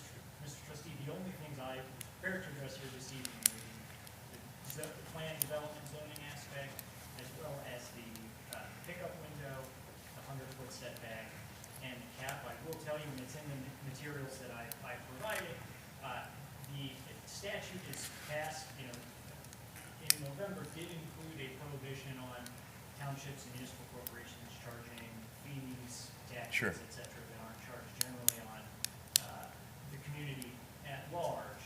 I will tell you, I have not looked at whether Okay. the fee or the proposed income taxes, et cetera, meet that criteria. Okay. Because, you're from Cleveland, right? By the way, appreciate you making the drive down. Whether we agree or disagree, I appreciate you being here and making this 4-hour drive. Appreciate you being down here.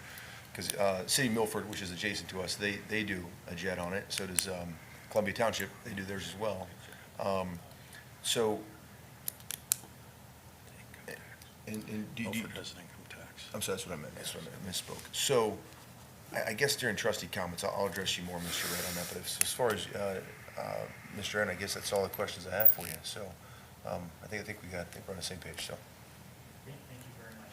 no problem. Just one last point. I expect there are a number of communities that are contemplating similar charges, fees, et cetera. Something tells me the courts will sort a lot of that out. Sure, In yeah. other parts of the state. I think we'll see. Yeah, We'll see fair enough, yeah. How that goes. But, as I mentioned, my main concern here this evening is to ensure that our clients can continue operating their existing locations. It's just, thank you. All right, thank you. Appreciate it. Thank you. Yeah, don't go far, we might have some questions for you later. I was just going to clarify. Oh, go ahead, Mr. Because Lowe. mine got hit, but limit of 2 operation, you're in favor of that cap as written. The drive-through aspect, you're essentially in favor of that as written. Provided that the interpretation of the drive-through would not prohibit the operation of a pickup. Okay. And then the setback of building to building and after the explanation of that, you're comfortable with that explanation as written? I believe so. Okay. I believe so. Okay. The remaining issue is the prohibition on operating and plan development. Okay. All right. And then as far as the fees or anything of that sense. Yeah, you didn't bring up anything too specific on that. That's correct. Only because I was not prepared to address that. I didn't want to bring it up again. I've not looked at how the JED district's Okay. taxes and fees, et cetera, Okay. are charged here Okay. in the township. Didn't want to get out ahead of my skis. Okay. All right. Thank you. Yeah, I guess my parting thought I'd have for, like, parting for the moment, at least on the, drive up versus pickup window. When I think of a pickup window, I'm thinking the one like at the Eastgate Kroger. It's kind of on a sidewalk. The only way to access it is on foot. Versus the one at the Forest, you can literally drive up to it. My definition or thinking of that is the one at the Forest is a drive-up window. I heard what you said, but you can't order, fries and milkshake from it. But, it's there to pick up, the prescriptions. Similar to the way the Kroger's is, but you have to walk up to it, as opposed to drive your car up to it. So that was my only thought on that particular topic. I'm not sure that the text amendment gets into that kind of detail, but that is something we can address if we need to. All right, thank you. Thank you very much. Thank you all for your Thank you, time. thank you. Next, come on up, sir.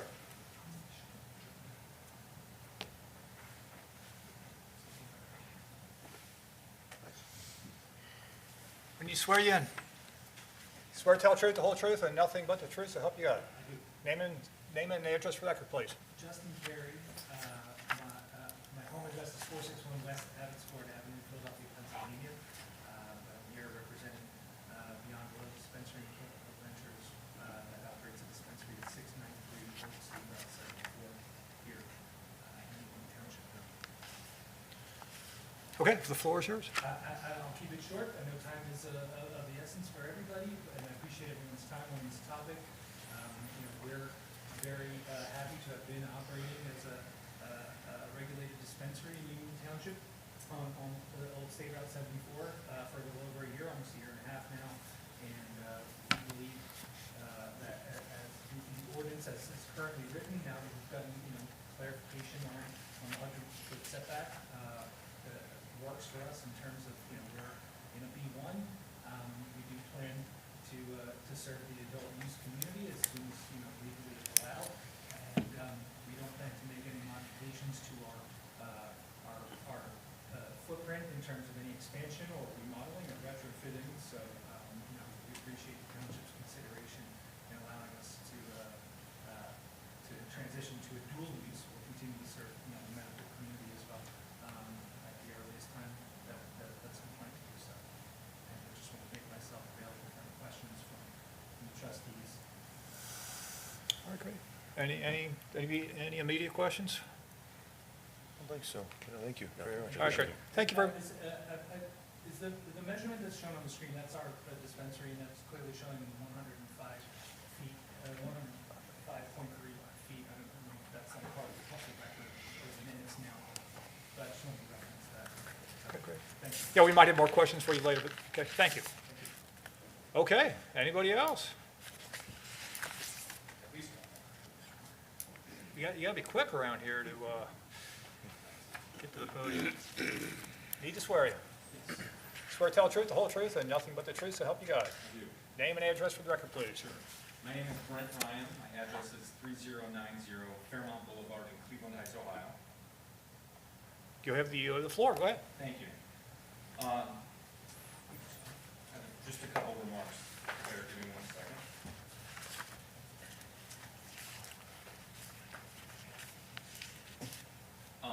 Thank you for the opportunity to speak tonight. I appreciate it. The Forest Cincinnati is a medical marijuana dispensary located on Mount Carmel Tabasco Road.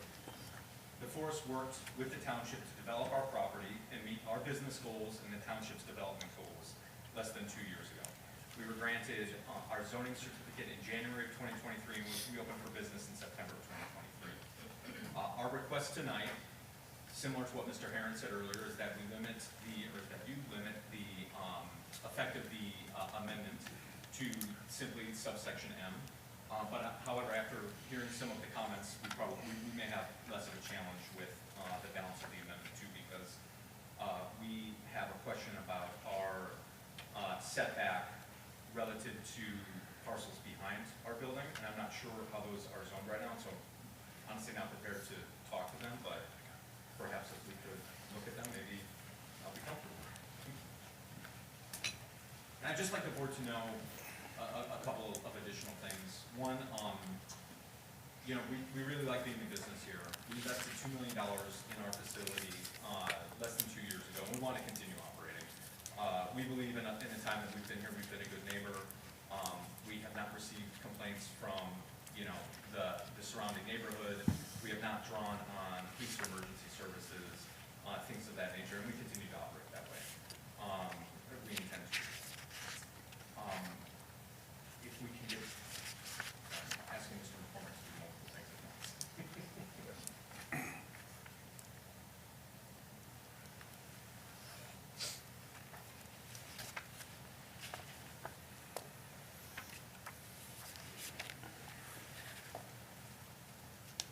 I can't talk to the pickup window aspect if that would be useful. Go ahead, sure.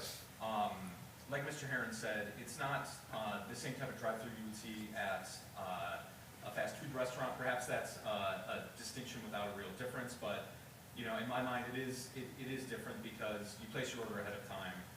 It allows you to be serviced quickly and then depart. So there's not the kind of drag where you would see, like, I don't know, where you would see at a very busy fast food restaurant with people lining up around the block.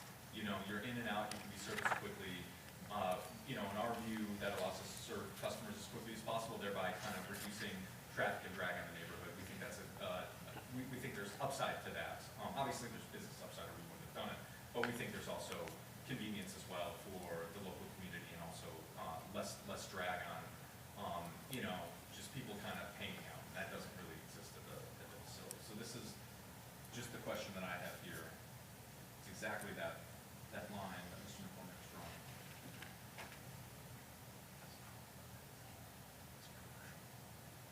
And so we measured it the same way too. If it's structure to structure, obviously we would be fine, but if it's structure to property line, then, you know, we would be 8.5 feet short.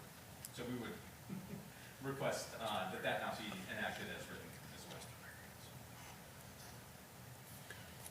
If we could get back to the one slide that I presented, I want to also show the economic impact that the township can expect to experience if we're permitted to. If you could just scroll a little bit down, thank you. So, you know, right there, the blue square is what I'm talking about. You know, under issue 2, which is Trustee Dills mentioned, was passed with almost 60% of the vote in this township. That is the tax revenue that will be delivered to the state in accordance with issue 2. Or sorry, that is the tax revenue that will be delivered to the township in accordance with issue 2. So, and that's just from the forest. That does not include beyond below. So we would, you know, I mean, I will say we are not in favor of additional fees. We think that these fees are significant and you know, relatively robust as approved by issue 2. And that will start immediately when adult use sales are permitted. That's kind of the balance of my remarks, but I'd be happy to answer any questions. Great. Any questions, Ms. Lowe? No, thank you for showing the expected revenue model. Absolutely. Appreciate it. Yeah, Mr. Ron, I know it was a Mr. long Dills? drive. Appreciate you being down here. Yeah, So, of yeah, course. thank you very It's great much. to be Yeah, here. yeah. And, I mean, I just, Mr. Herron took the brunt of all of our questions, so, yeah, but I get your point. I see what you want to do. So, thank you very much. Thank you. Yeah, thank you, Mr. Ryan. Thank you. Okay, anybody else wish to speak on this topic? Come on up.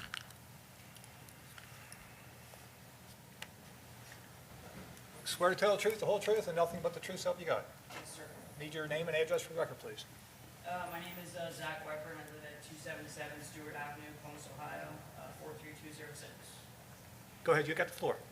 I drove down here from Columbus today. I actually was not expecting to speak at the township meeting here, but I've gone through this experience in many other local townships in the Cincinnati area over the last 3 months or so, going through this process.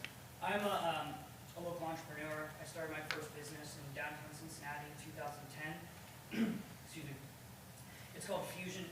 It's a fast casual sushi concept. I built and developed that company to about 15 stores across the state. We recently opened one on Beach Lawn Avenue, so I was down here checking it out.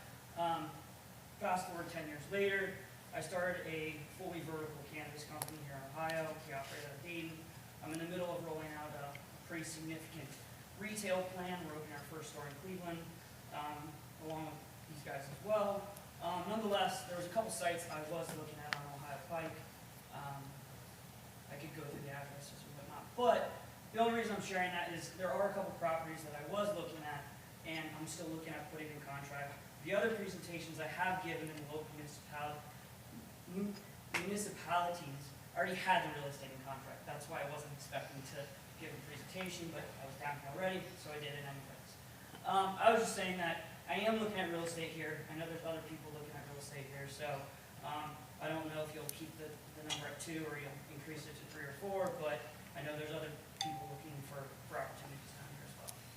So I was just trying to let you know that if there is an opportunity, I was trying to make an impression here to let you know that I may be looking for a site, and it could be on Ohio Pike.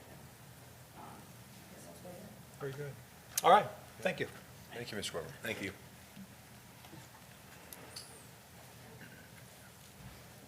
Swear to tell the truth, the whole truth, and nothing but the truth, so help you God. I do. Name and address for the record, please. Jeff Jackson, 508, excuse me, Oxford Drive, Cincinnati, 45244. Go ahead, Mr. Jackson, you have the floor. Just something to think about. By no means am I an expert in the drug world, but I've done a lot of research, worked with some experts in the field, concerning the crisis this country's in right now with fentanyl and so forth. Actually, the fentanyl trade took a major hit when President Trump was in office, and he put in a embargo on China, that they were not allowed to transport and import pure fentanyl into this country, which was good. The problem is, they got around that with the drug cartels in Mexico. Now China will import the ingredients to make fentanyl for the folks in Mexico. And it's poor quality, it's horrible. They're finding it in laxatives and Percocet in marijuana across the board. The drug cartels are running rampant. My point is, I don't know that we need to limit these as much as we're talking about, because these dispensaries are regulated and controlled. We have to, at some point, work toward fighting this war on drugs. And the more we can get it out of the hands of the drug cartels and the drug dealers and into the regulated atmosphere, when Joe Blow goes to buy his medical marijuana or his recreational marijuana, it's good marijuana. It's not tainted. There's too many people, mainly a lot of young people, that are dying from smoking marijuana that have been tainted with fentanyl. One time, the DEA, Drug Enforcement Administration, their goal is one pill can kill with fentanyl. It's a horrible, horrible drug going in the wrong hands. I had open heart surgery in 21. They had me on fentanyl. I lost 4 days. It's a great drug used in the proper setting. But out here and being coming from the drug cartels, it's horrible. If you ever get a chance, just to give you a perspective, go on YouTube and look under fentanyl overdoses, Austin, Texas. I can't count how many stories from mothers and fathers on that site that their child has died from one pill that they thought was a Percocet. That their buddy got him because they were a high school football star. One individual moved up to college, that's all he knew was football. And he tore up his knee. And he wanted to get back to playing. And his buddy said, hey, I can get you a Percocet, that'll help.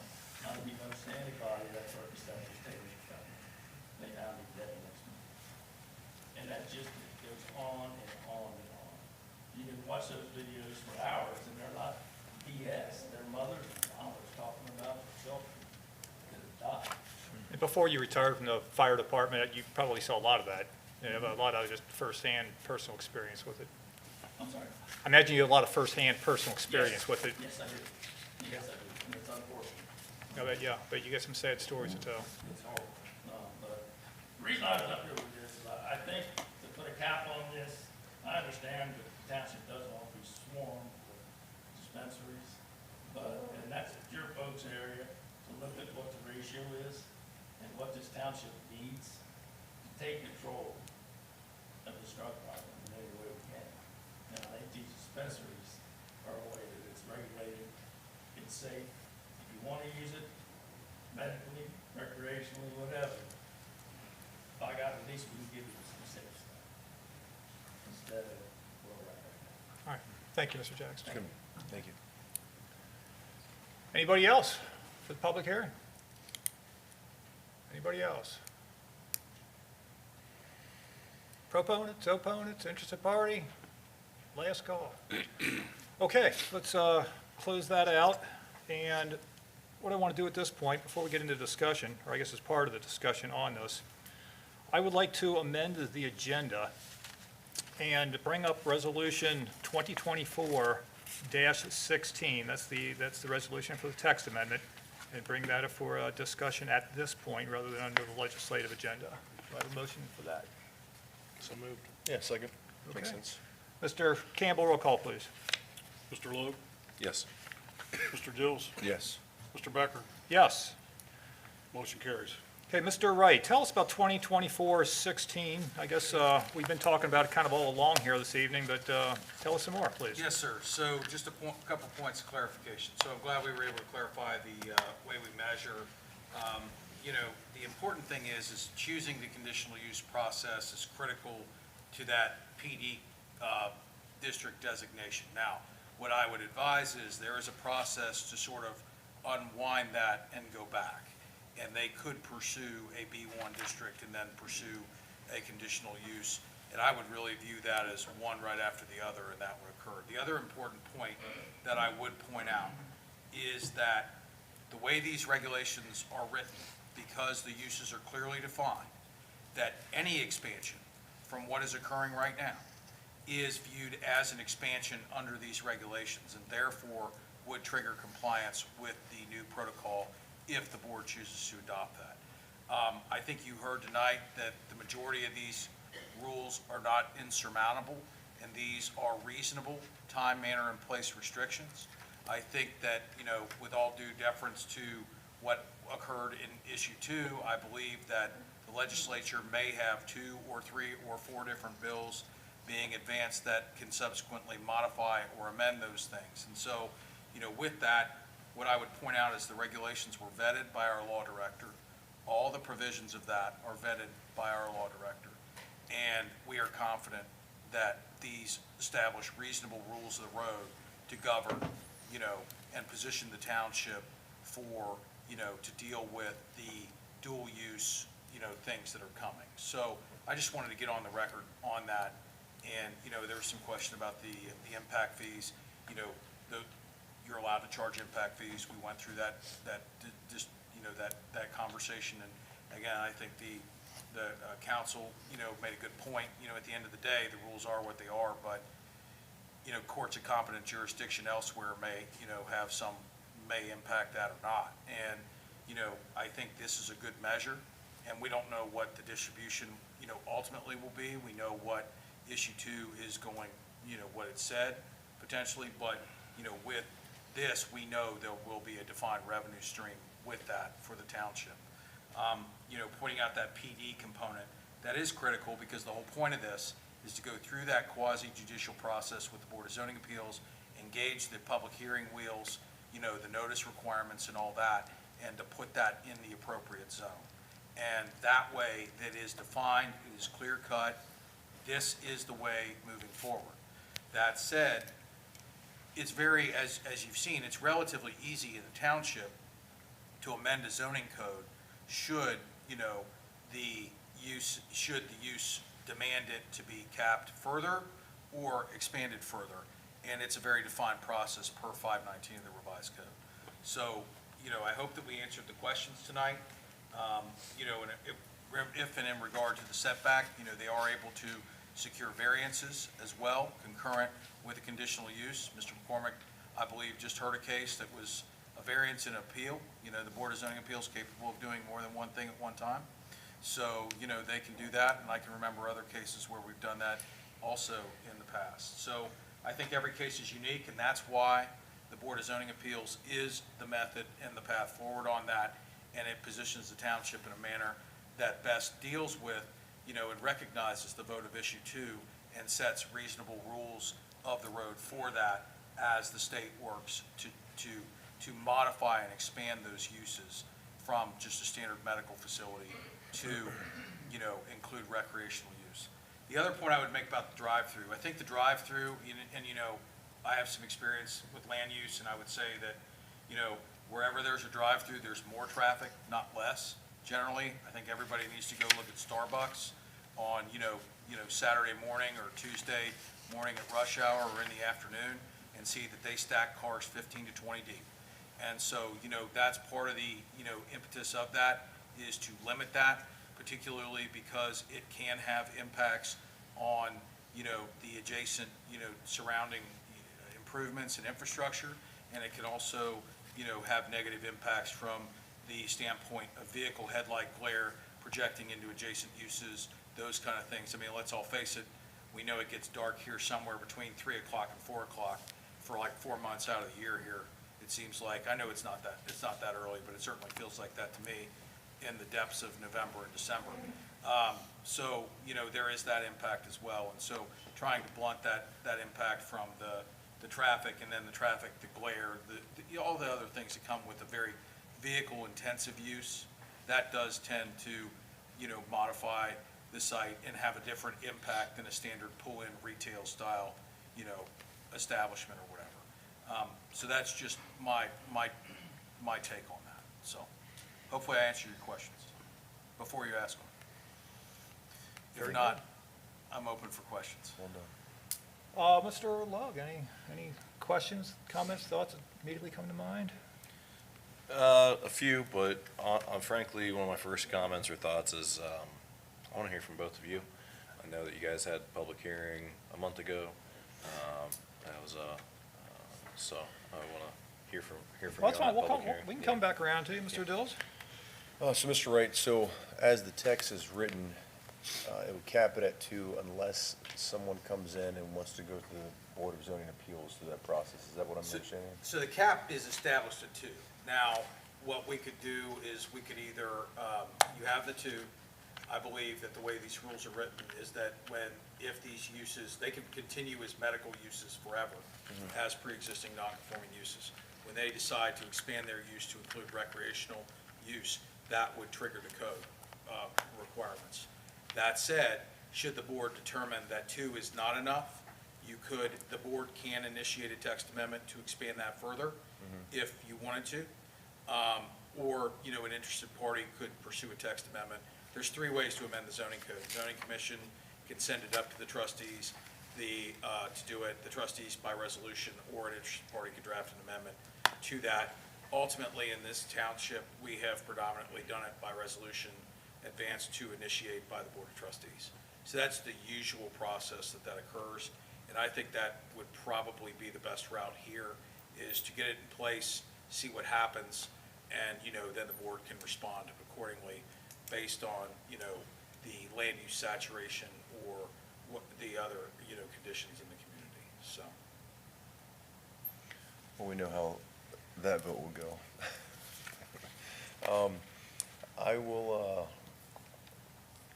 I like that. I'm good with it. But I also agree with Mr. Jackson and basically everything he said when he was speaking up here. Yeah, I think he brought up some great points. And folks from the Beachmont 5 Mile area don't necessarily come up to State Route 32 very often. So to Mr. Weber speaking, I could see one in the future having one on 125. You know, folks from Amelia and Anderson potentially. But we can look at that future in the future. We don't talk about that right now. As far as the cap, because we can always amend the cap, right? You can change the zoning code. But I think Mr. Jackson and Mr. Weber go hand in hand. I agree with both of them. for future. Yeah, you put a lot of work in the text amendment.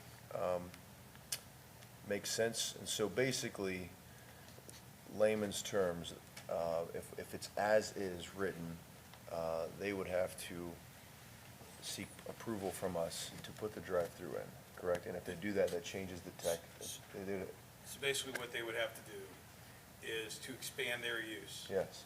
It's two different uses. So Yep. you have the B1 use on Old 74, which is in a predominantly retail area.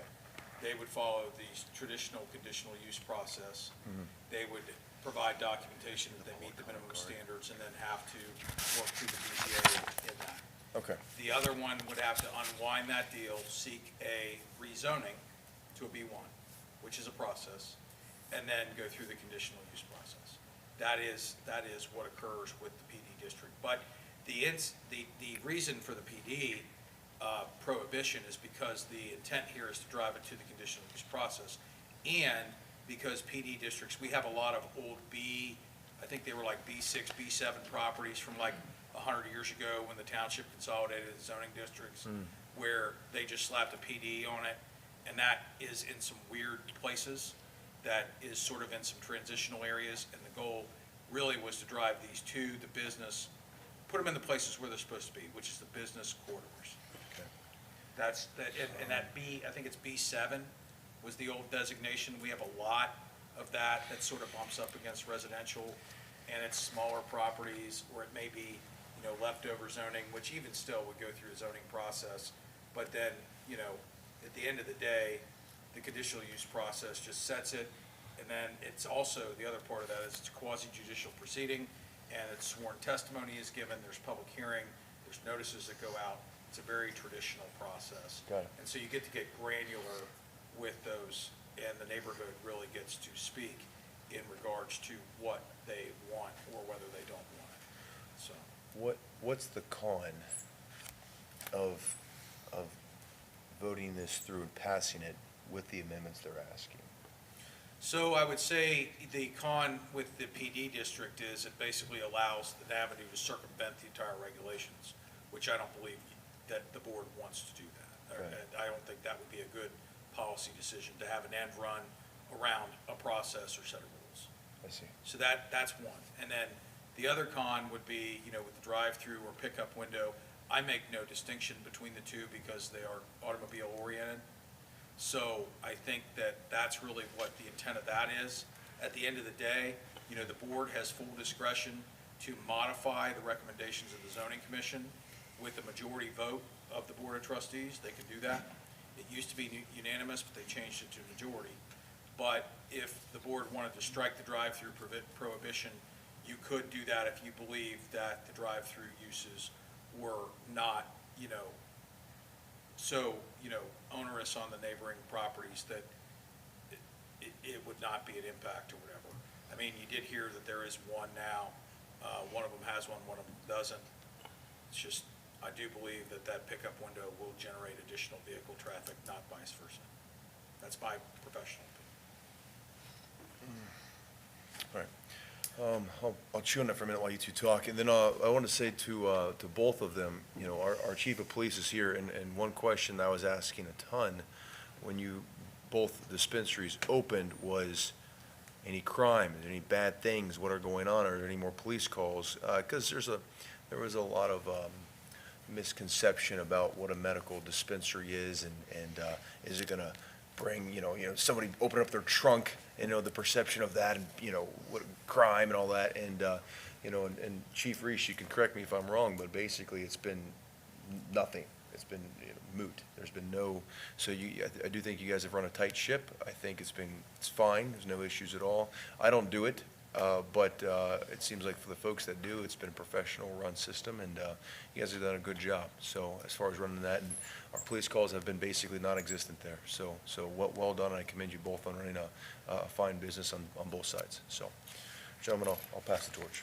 Okay, Mr. Ray, a couple things come to mind. I think you really answered probably all three of my questions here. So it sounds like we're on the same page regarding a pickup window versus a drive-through. It's for our purposes, it's the same thing. It's potato.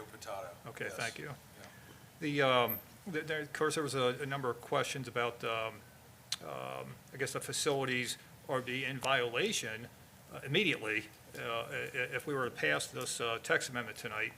However, I'd like to use the term grandfathered in, but I think you called it pre-existing non-conforming use. Yes. So nothing would have to change. No, they can continue to operate as medical dispensaries for as long as they decide to operate their business enterprise at that location. These rules would only apply to an expansion of the use. Which would be the dual use. Which would be the dual use. Okay. And then I guess the last thing I got here is, so help me understand, what authority are we transferring into the BZA in terms of their decision-making ability over this topic? So there's a couple of things. So if you go to a more traditional zone change, a zone change could be subject to referendum, which takes the power completely out of the board's hands altogether. The BZA has a more defined process if an adverse decision is rendered against a party. And again, I don't want to bump up against providing, legal counsel, but this is my understanding of, having been through a few BZA cases. There's a sworn hearing, there's notices that are sent, which are identical to what, a zoning case would be. But then if there's an adverse decision, there is a clear and specific process through what's called an administrative appeal that would be filed to expedite that in lieu of a potential scenario where the board might approve a zone change and then a referendum could potentially overturn that. What you're doing is you are fixing the rules now, and then those are the rules. So you're in the driver's seat. Your authority is making the rules. The Board of Zoning Appeals is just evaluating specific proposals based on your rules. It's really no different than what we do every day with regard to what we would call by right uses for a single-family home, or a change of use occupancy for a business, or a business addition, or a warehouse addition that meets the standard in the code. So in essence, the board really has the ultimate authority because you're fixing the rules on this. I mean, you guys make the rules, and you have the power to change or amend them. So really, that is the ultimate authority, more so than weighing in on a specific instance or proposal. So what you're saying is, if you were to adopt these are the rules of the road moving forward for Union Township. If we want to change them, we'll change them. And there's a process to do that. And everybody has to follow those rules from here on out. That's really what you're doing. All right, thank you. Mr. Logue, your turn. Gentlemen, thanks for clearing through some of those questions. The no drive-through operations, I mean, if something is operating there and there's already a pickup window, regardless of what the product or what that may be, I don't know, I feel like I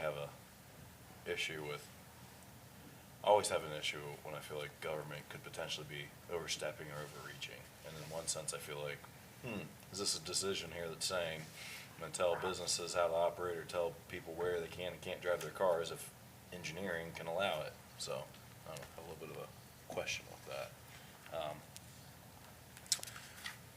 Aside from that,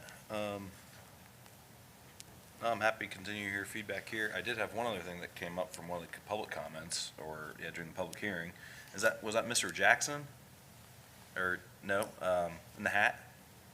Mr. Weprin. How do you say it? My last name's Weprin. Weprin. Now, are you from? And do I need to have him at the microphone? I'm asking him questions. Only if you Could want you him come to back answer. up, please? Yeah.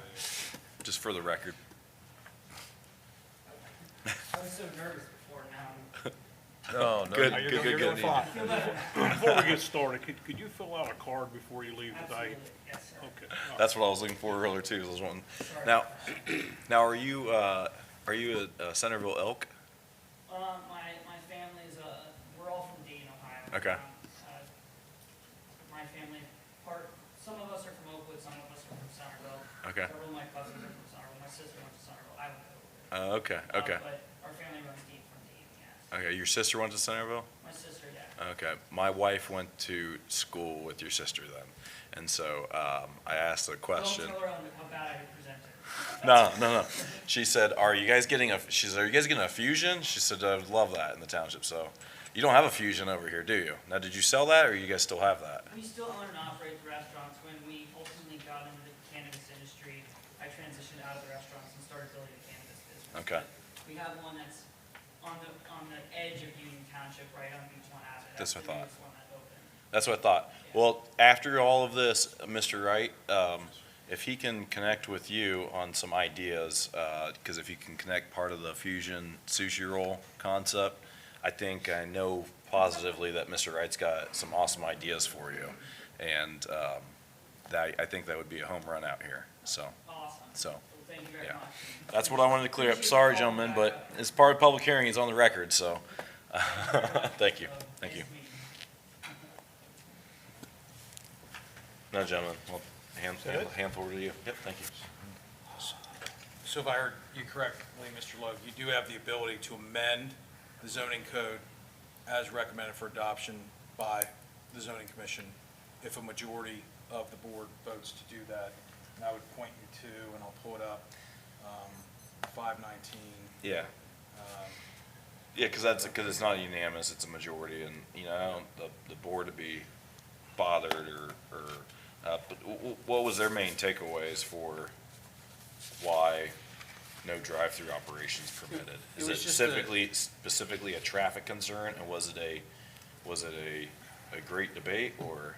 It wasn't a lot. I mean, it seemed to go over, and I have a zoning commission member in the audience. That's what I was just looking over at. There wasn't a lot of concern about it one way or another. I think that, from our perspective, it had to do with that additional, if you think about a drive-through, it generates more traffic than just a walk-in retail establishment does, just by nature of the actual business. But, in hearing tonight, it appears that it may be with the particular clientele, it may be less of a concern. I don't know that, but that was the genesis of that drive-through use, particularly from a mixed-use area, can have some adverse impacts.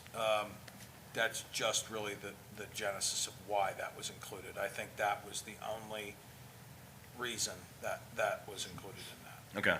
So, I was trying to follow the presentation earlier as far as like what this is as written and what they're actually proposing, what they wanted to have amended. It just, for whatever reason, wasn't coming out simple or clear. So, setback, I think he answered the setback to building, drive-through, limitation to operations, that can be changed in the future if needed and feedback from the community. So, regardless of, I gotta take it back to that, kind of regardless of the product, what's your thought on what I say there as far as the drive-through? Or, I don't know, I haven't heard a firm, I don't know, I feel like I don't know your position. It doesn't give me heartburn one way or the other, whether it's a drive-through or a walk-up window.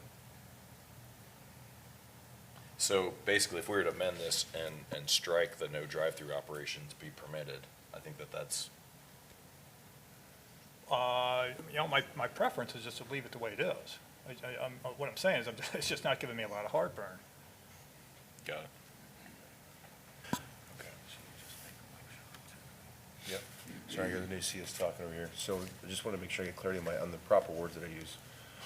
So I have no problem with amending it to include a drive-through. If you go through Kroger, Meyer Pharmacy, and, if it's raining outside, you don't want to walk up, right, or whatever, just the convenience factor. There's a reason why you go through Dunkin' Donuts and don't walk in, you go through drive-through, it's convenience factor. I don't think the traffic's going to be that big of a deal either way.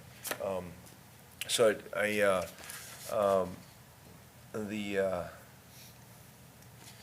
all right, so, okay, so, let me just read this correctly.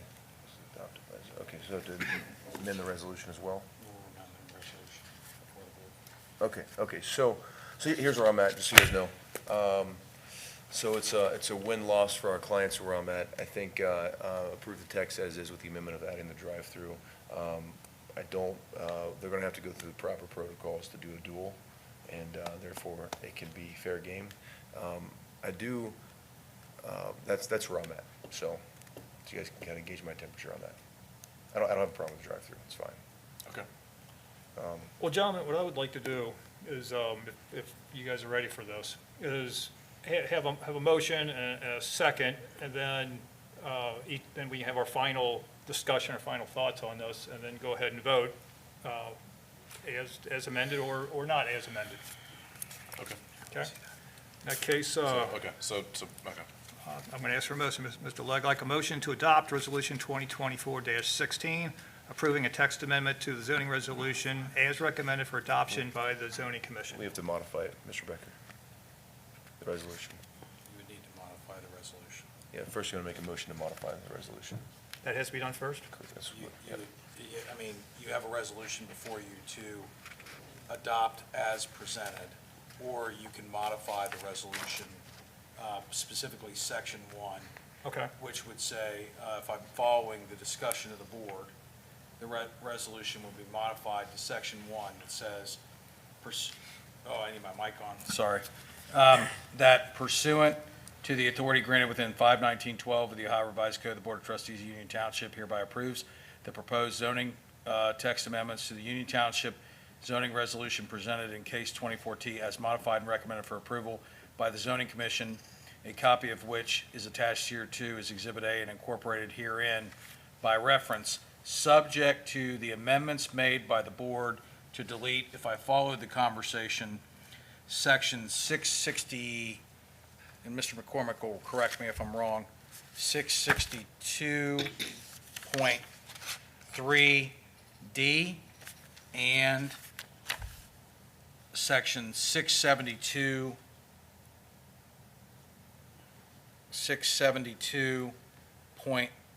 672.2E per ORC 519.12. I believe that section is, and I had it pulled up on my phone. H. So that would be the amendment to the resolution. We would add that language into that for, Mr. Campbell would prepare that for the record. That would be how it would be adopted. That would be what I'm hearing, the discussion that the board is, I guess, what you guys are So we saying get to you want vote to on the pursue. amendment first. Well, we're voting on the resolution, but with that amendment, yes. We're making Yeah. we're adding text to the resolution to amend, because you haven't adopted a resolution yet. You are adopting. Oh, I see a what you're saying. resolution. So the motion would include the amendment. Yes, The that would motion that we're include, now talking about would include the amendment. So go ahead and, You want me to read it? Mr. Dillis, go ahead and please read the amendment. All right, so gentlemen, I'll entertain a motion to adopt Resolution 2024-16 with the amendment added. section 1, Section 1, you may read all those? to section 1 of the resolution. Yep, to Section 1 of the resolution, and subject to the amendments made by the board to delete 662.3 and 672. 2.3D, sorry, I forgot the D, sorry, All right, D. all right. D and 672.2E per Ohio Revised Code 519.12H. And that's the drive-through reference. Correct. All right, so that's the motion. Is there a second? So moved. All right. Okay, so now the Discussion. discussions on the whole shebang here. Got it. Mr. Lowe, you want to go first? Any final comments on this, or are you ready to vote as is? Yeah, I'm happy to hear your perspectives. I'm happy to hear your perspective. I feel pretty comfortable with the, Drive-through. You're ready to go. I'm not talking about just the drive, we're talking about the entire text. I want to amendment. hear, well, I want to hear your perspective, Okay. so. Mr. Dills? I'm good. We've consulted There you go. Mr. Brody and Mr. Wright, put a lot of work into this, and it's explained, I get it, so I'm good. Okay, so my thoughts are, that, this is a controversial issue.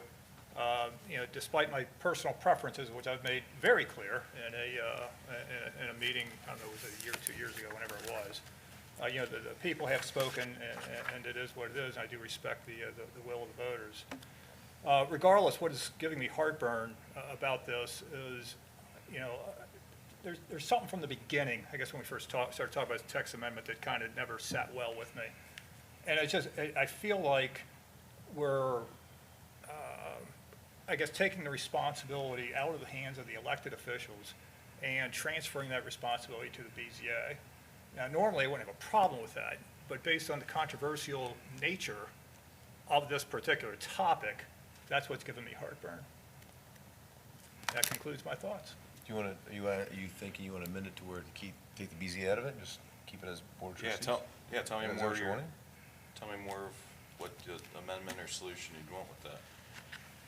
Because I'm open to that. Well, I don't know what that amendment would look like. So we set the rules, and then basically from here on out, the BZA decides if, what's black and what's white. So, I mean, in one sense, what I think I'm hearing from you is you're saying it can be a controversial enough issue that you want it to basically have any action in the future come forward to the Board of Trustees and not go through an appointed Yeah. position. All right, fair That's enough. not responsible, yeah. I see what you're basically saying, this is a special interest item, and I want this to be at this level, and The I buck want this level. stops here. Yeah, let's, agree with that. Mr. Wright, what are your thoughts on all that? So my thoughts on that are, I'm not sure how the board would do that under the current structure of our zoning code. So, because right now you have no rules. And the intent of putting it into the conditional use process is you trigger a review process. Short of developing an entire new zoning district that's called the marijuana zoning district, which would then trigger zone change approval under township zoning law. I don't know how you would do that. So Could it, could it go through could you go through the rules, could you go through the Board of Zoning and add something additional here that's like, this is contingent upon the Board of Trustees' final vote or something? I mean, in fact, if you look at the way our code's structured, the BCA is supposed to be separate from the Board of Trustees. So we're treating, Mr. Frick, you're treating this business as a separate business just because you're not a fan of it. And I get it totally.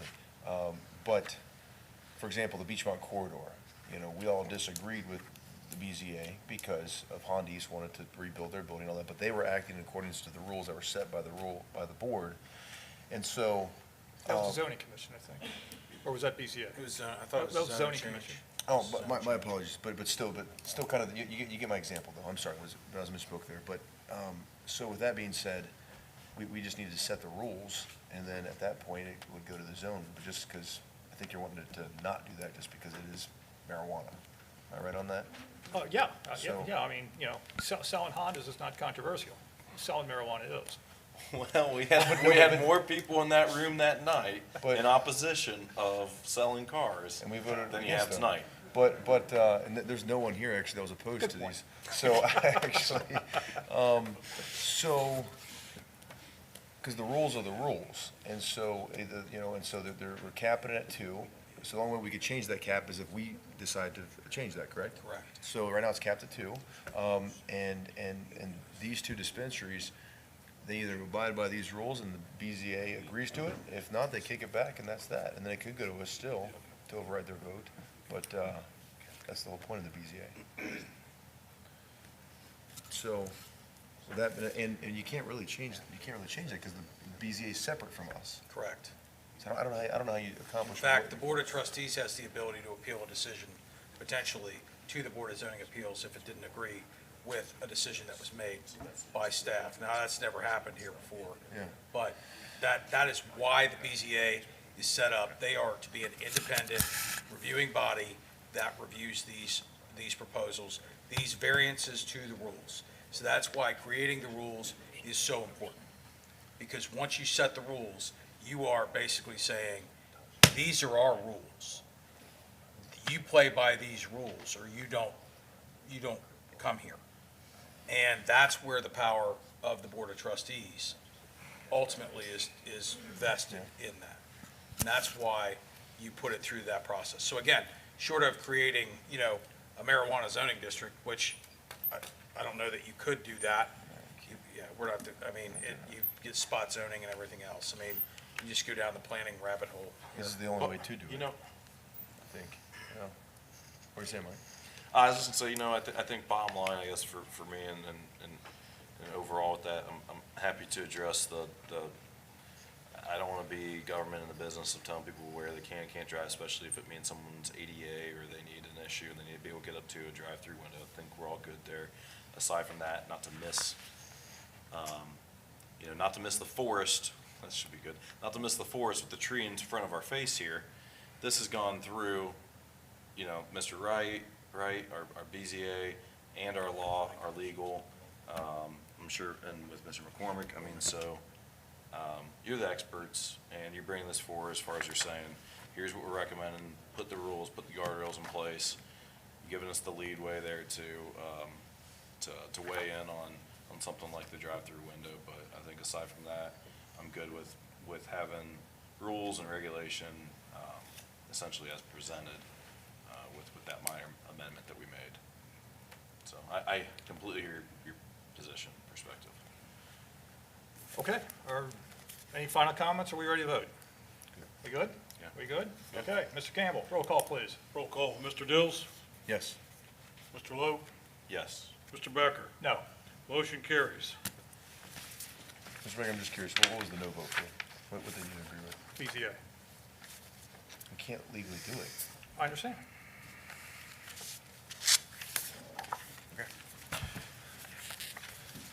Okay, let's see, we don't have any old business, new business. So under the consent agenda, I would like a motion to approve the April 9th regular and zoning meeting minutes, as well as the April 23rd work session minutes, the approval of payments as prepared by our fiscal officer, Mr. Campbell, as well as the approval of the monthly financial report as prepared by Mr. Campbell.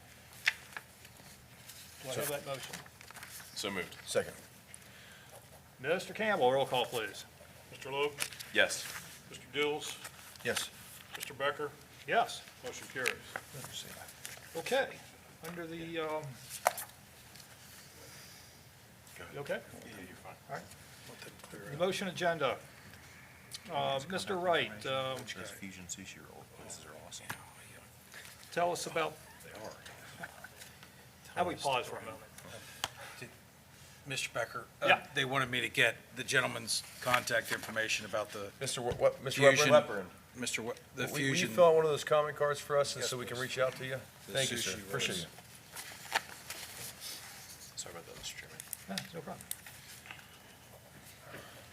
No, it was good, no, good call. People love that place. Mr. Wright, would you tell us about the purchase orders Purchase exceeding orders. $15,000? Yep, so the first one we have this evening is Generator Systems LLC. This is for Station 50. This is a 50 kW diesel generator, $44,979.15. This is actually going to be a purchase order that will be an ARPA purchase with some of our remaining funds. The generator at Station 50 looks like a battleship boiler. It's in a shed. It's probably 40-something years old. I believe we tried to have it replaced as part of a CDBG grant previously. We're unsuccessful, and it has literally reached the end of its useful life. We can't get parts for it. The latest failure was a radiator failure that we have no guarantee that we can fix, and so the lead time on a diesel generator is pretty short for this is a smaller unit. It's not, you know, a unit like at 53s or something like that, but it's enough to power the station. And, you know, it will be here. I think the lead time was 8 to 10 weeks, something like that, which is actually almost lightning speed in generator land. Second is the Pitney Bowes for the retail postage meter for $48,000. People may ask, why are we buying a retail postage meter? This is actually retail postage to load on our retail meter downstairs at the Union Township Post Office. We sell that back, and we also get a percentage on the what we buy, you know, as part of our contract with the Postal Service. The last one is to the Union Township Community Improvement Corporation. This is for a cooling tower for the Eastgate Professional Office Park building that we have. The cooling tower dates back, it's original to the building. I think the building dates back to the late 80s, early 90s. It is full of sediment, it leaks. It's pushing sediment into our water source heat pumps that are in the ceilings for all the units. We have, I think Matt says the lifespan is 20 to 25 years, so we've gotten well in excess of that. It was noted, just notably, it was noted on our, kind of our evaluation of the building when we purchased the building. And just for the trustees, so you know, we do make revenue on that building, in addition to housing West Claremont for some of our TIF compensation on that. So that's a pretty critical item. We can't heat and cool the building without it, and we can't open the windows. They're just like this building here. So that's for $181,115. All right, Mr. Logue, any comments, questions? Mr. Dills, anything? No. I do. You know, it comes to spending money, I always got something to say, it seems like.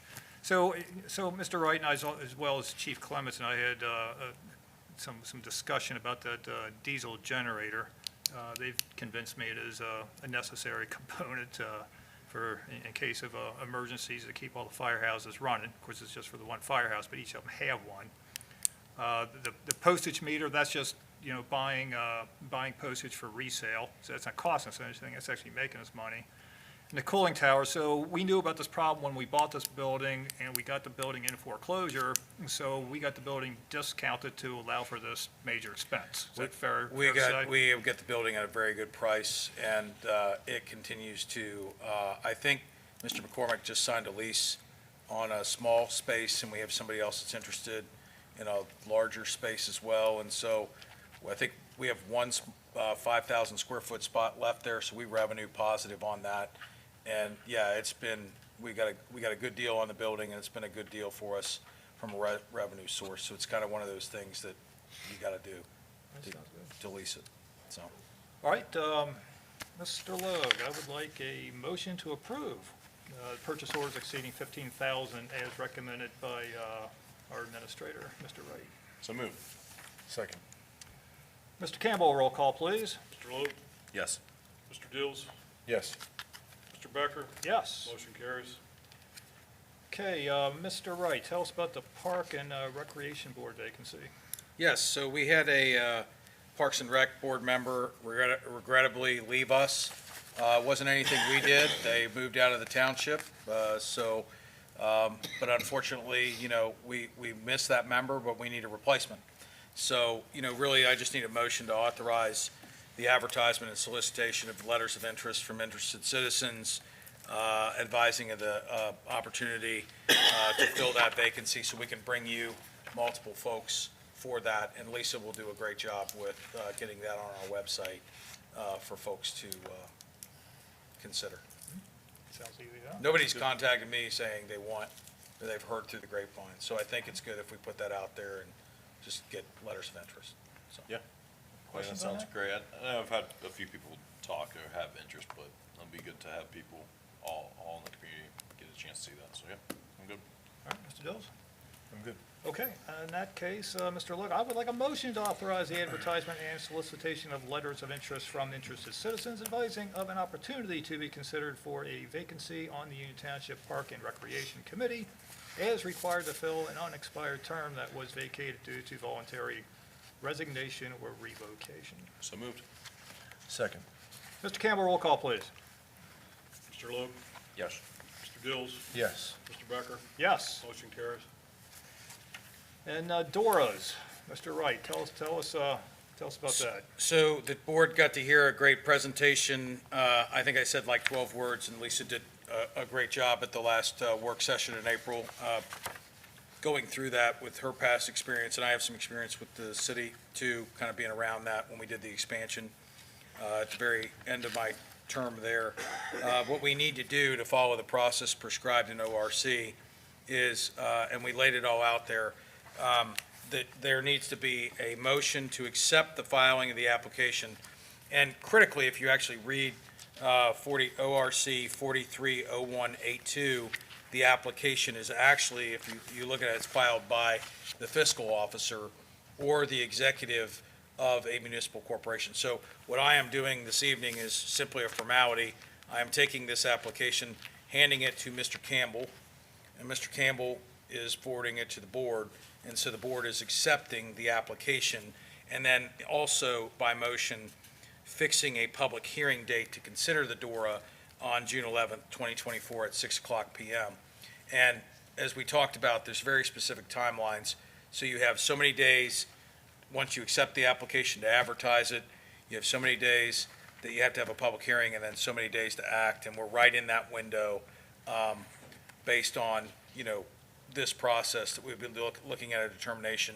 I think it's in July, which would be at the 9th, I think, which is on the little application form that you have there. And I think our deadline is the end of the week or whatever. So we're in good shape on that, and we should be good to go. So I would appreciate your consideration on that. I think it'll be a positive. If you remember, the general area was 32 East and Jungle Gyms. We did amend the map to include a 3-acre parcel that's behind 32 East that the township actually owns. We don't have any plans to develop it yet, but, I think that could be attractive to, get another user in there, or it could be attractive to the adjacent property owner should they want to negotiate with the CIC to purchase that, so. Mr. Logan, thoughts? I think it's great. I'm happy to see traction on this and get it moving forward. I know that we can easily advance and extend the Dora district or do away with it if that's the type of feedback we get from the community. So I'm good. All right. Yep. Oh, and one other thing, it does include this property too, which is important, right? So that was part of the discussion, is it includes this property, so. Okay, you're good? All right. I would like a motion to accept the filing of an application to establish a DORA, and to be clear, a DORA is a designated outdoor refreshment area, and a public hearing to consider the application on Tuesday, June 11, 2024, at 6 p.m. pursuant to Ohio Revised Code 4301.82. So moved. Second. Any discussion? All right, Mr. Campbell, roll call, please. Mr. Logan? Yes. Mr. Dills? Yes. Mr. Becker? Yes. Motion carries. Mr. Wright, tell us about the JED board appointment. Okay, so JED 3, that's JED, is that JED 3? Yes, JED number 3. JED 3, yeah. We have 7 of them. So JED 3 is the old 74 JED that's over in Mount Carmel. That's Full Gospel House of Refuge. Pastor Hounsel had requested that another person, Kathy Moyer, serve in his stead. So request respectfully that the board, make that appointment to Kathy Moyer, which is the worker member, term ending 4/24/2028. So just a replacement in that. Mr. Logan, any thoughts? That's fine. Mr. Dills? None. All right, I'm good. I would like a motion to appoint Kathy Moyer, worker member with a term ending 4/24/2028 to JED number 3. So moved. Second. Mr. Campbell, roll call, please. Mr. Logan? Yes. Mr. Dills? Yes. Mr. Becker? Yes. Motion carries. Okay, legislative agenda, we did the first one. The second one is Resolution 2024-19. Mr. Wright?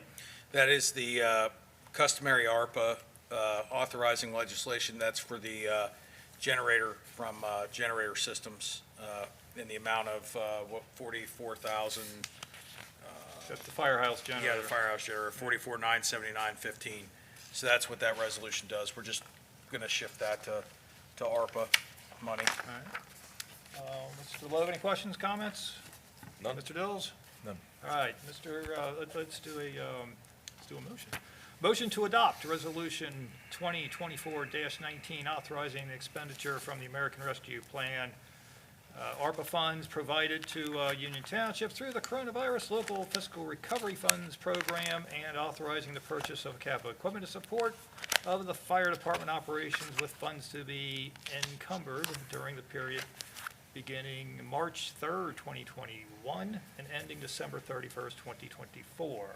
So moved. Second. Mr. Campbell, roll call, please. Mr. Logan? Yes. Mr. Dills? Yes. Mr. Becker? Yes. Motion carries. And the rest of these are shorter. Resolution 2024-20, Mr. Wright. So this is a TIF district, it's called Works TIF District. It's parcels over along Glen Estee near Echelon. This would establish a TIF on that parcel and some kind of that vacant land between Klepper Lane and Echelon Apartments. And it's a make-whole agreement with the schools, so. Mr. Logan? Yeah, you asked for the motion, so moved. No, I was asking if you had any comments. Comments, sorry. Or questions for Mr. Wright regarding the topic. That's the only thing I was gonna say, is point that out as a highlight, gentlemen, as my my reference earlier, the make whole agreement. Sometimes I think that it's in everyone's interest, and I say everyone, I say ours, the residents, the schools, that there may be more flex instead of just a make whole agreement. Because, I mean, partners, right? Let's have a partner. Let's have someone invested and involved as well, so.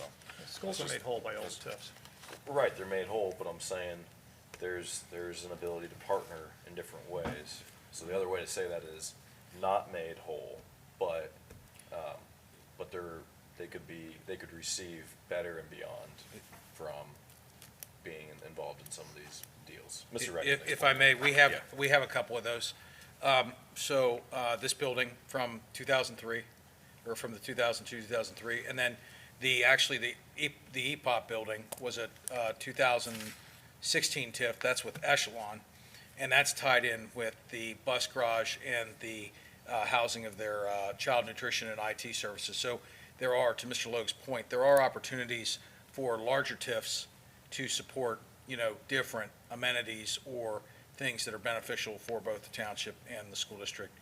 These are smaller, I don't want to say these are smaller projects, but they're smaller projects. They're, but when we would get one of consequence, it may be worth, looking at those things. Yeah, and I think that'd be great to have some level set expectations as far as, when I hear from school board or school board members or people in that area of the community that chime on economic development, but then how far away are they from actually part of driving that? And we might be able to do something more or bigger or better by having a partnership there. And that might mean giving a little to take a little more later down the road when everything actually does blossom and grow. So that's all I'm saying. Thanks. Use that as a good example. I got nothing, I'm good with it. All right. I would like a motion to adopt Resolution 2024-20, creating a tax increment financing district for the Works TIF. So moved. Second. Mr. Campbell, roll call, please. Mr. Logue, Yes. Mr. Dills, Yes. Mr. Becker, Yes. motion carries. Mr. Wright, tell us about Resolution 2024-21. This is the Honda East TIF. This creates the Honda East TIF, recognizing that they have a project on the horizon, want to go ahead and capture that so we can make, use that to fund additional improvements, economic development in that area as well. So, Mr. Logue? I'm good. Mr. Adills? Good. I would like a motion to adopt Resolution 2024-21, creating a tax increment financing district for Honda East. So moved. Is there a second? Second, sorry. Mr. Campbell, roll call, please. Mr. Logue, Yes. Mr. Dills, Yes. Mr. Becker. Yes. Motion carries. Resolution 2024-22, Mr. Wright. this is the Jeff Weiler Eastgate TIF. This would put the whole Weiler Auto Mall, there's always improvements going on, modifications to that.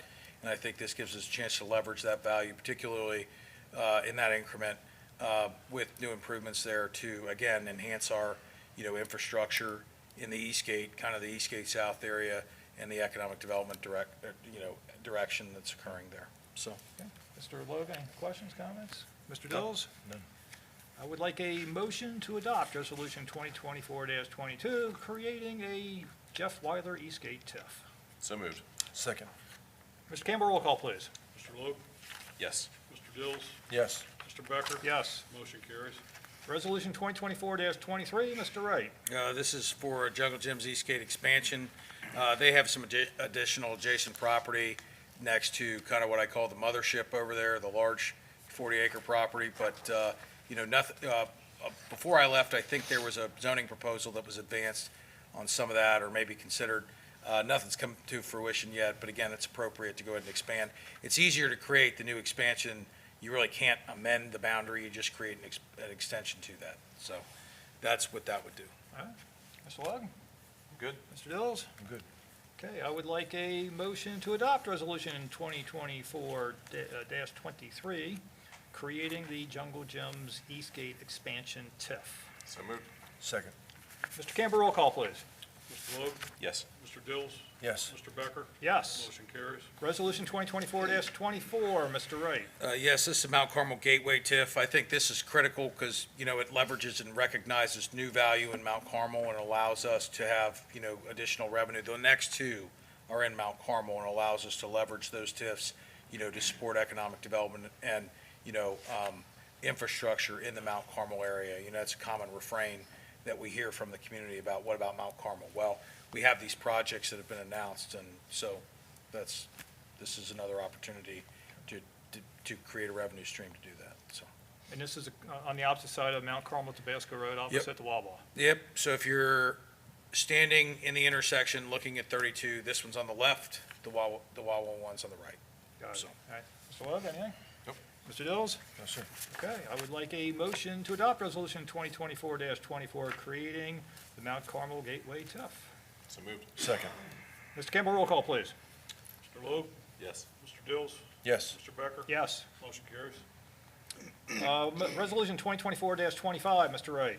This is the Wawa Mount Carmel TIF District. This would go on that site at the former Kroger site.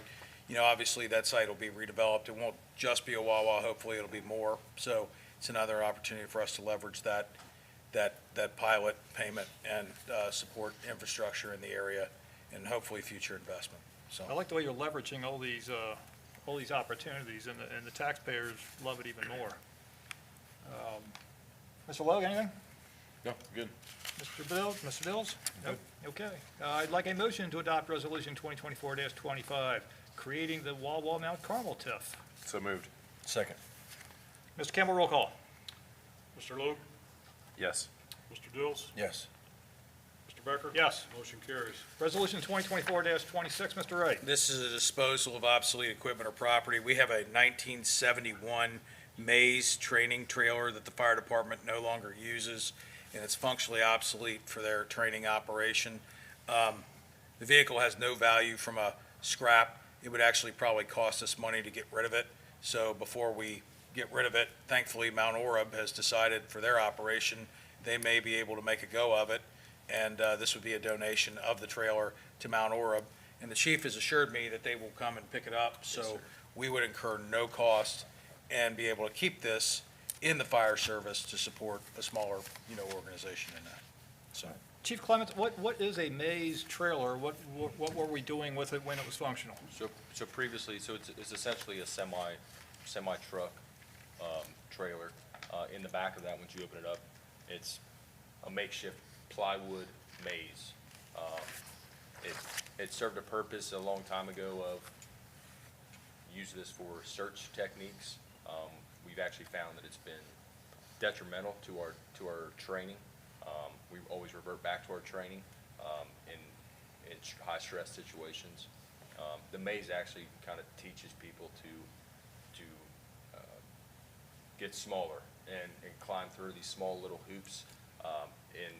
In real life, we want to open up to search large areas. So historically, that was kind of the mindset of the training piece of equipment. We've just expanded into more modern techniques. Okay, great. I think this is where I insert the stupid pun about amazing trailer, amazing explanation, something. Mr. Logan, any questions, comments? No, I think that's great to dispose of it. Mr. Dills? None, I'm good. Okay. I would like a motion to adopt Resolution 2024-26, authorizing the transfer and donation of obsolete property, the Maze trailer, to the village of Mount Orr pursuant to Ohio Revised Code, Section 505.10A5. So moved. Second. Mr. Campbell, roll call, please. Mr. Logue, Yes. Mr. Dills, Yes. Mr. Becker. Yes. Motion carries. Resolution 2024-27, Mr. Wright. So this is a nuisance abatement action that Mr. McCormick has prepared. Originally, we had 4 properties on there. Mr. Berkey's so effective at his administration of that he managed to get 2 of them cut before we brought it to the board. So there's 2 properties. This is noxious weeds, vegetation, or debris. One is 3835 Buxton Road, and the other one is 4832 Clatty Road. And just a note, 3835 Buxton Road may also be subject to a nuisance structure declaration. We conducted a joint inspection with the fire department. It's got half a roof. What's there has holes in it and 3 unsupported walls.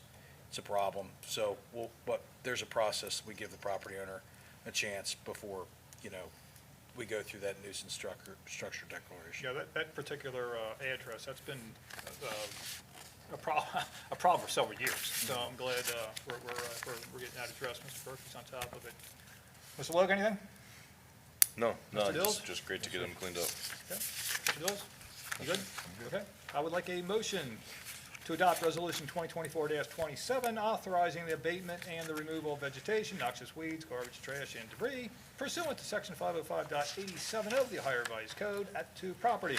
The first being 3835 Buxton Road, and the second being at 4832 Clatty Road. So moved. Second. Mr. Campbell, roll call, please. Mr. Logue, So moved.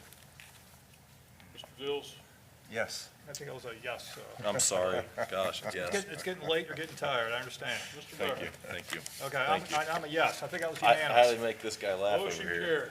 Thank you. Yes, sir. All right, motion to adopt. Whoop, and I'm getting ahead of myself. Mr. Wright, tell us about Resolution Last item. 2024-28. So this is sort of, we've done different resolutions for the CIC to act as agent for economic development. The CIC continues to have a prominent role in township, activities moving forward. Mr. McCormick is really getting up to speed to that. And so, what this does, this basically allows the CIC and set some ground rules with the CIC and the township to set them as the agent for civic development, which allows us to utilize the assistance of the CIC to increase and promote attendance at various township special events, activities, allows for licensing agreements, allows for the authorization of that, and set some ground rules on insurance and indemnification on behalf of the township. So this would grant me the authority to enter into those agreements through, and in concert with the CIC as the agent for civic development. Okay. Mr. Logue, any thoughts? Well, I think it's great and something that's needed so that can move forward with some of these, events and activities that the township is engaged with. All right. Mr. Dills? Thank you, Mr. McCormick. Good job. Good, all right.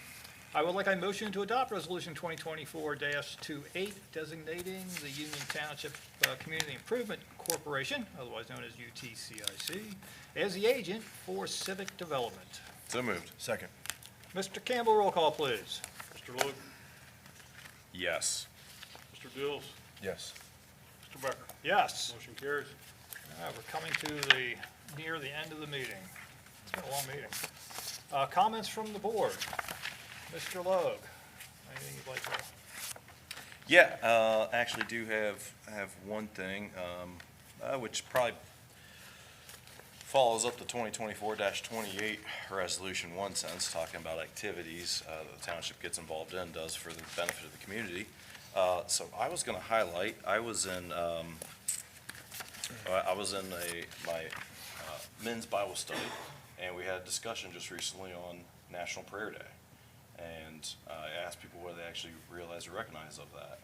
And so it's the first Thursday in May every year, and it's actually passed into law that makes a requirement that the president must have a proclamation, National do a Day of few Prayer. other things, yeah. Yeah. And so with that, I don't know what additional feedback, sounds like you know enough about it, but I'm supportive of us doing something for National Prayer Day next year, first Thursday in May, and I think we should get behind it.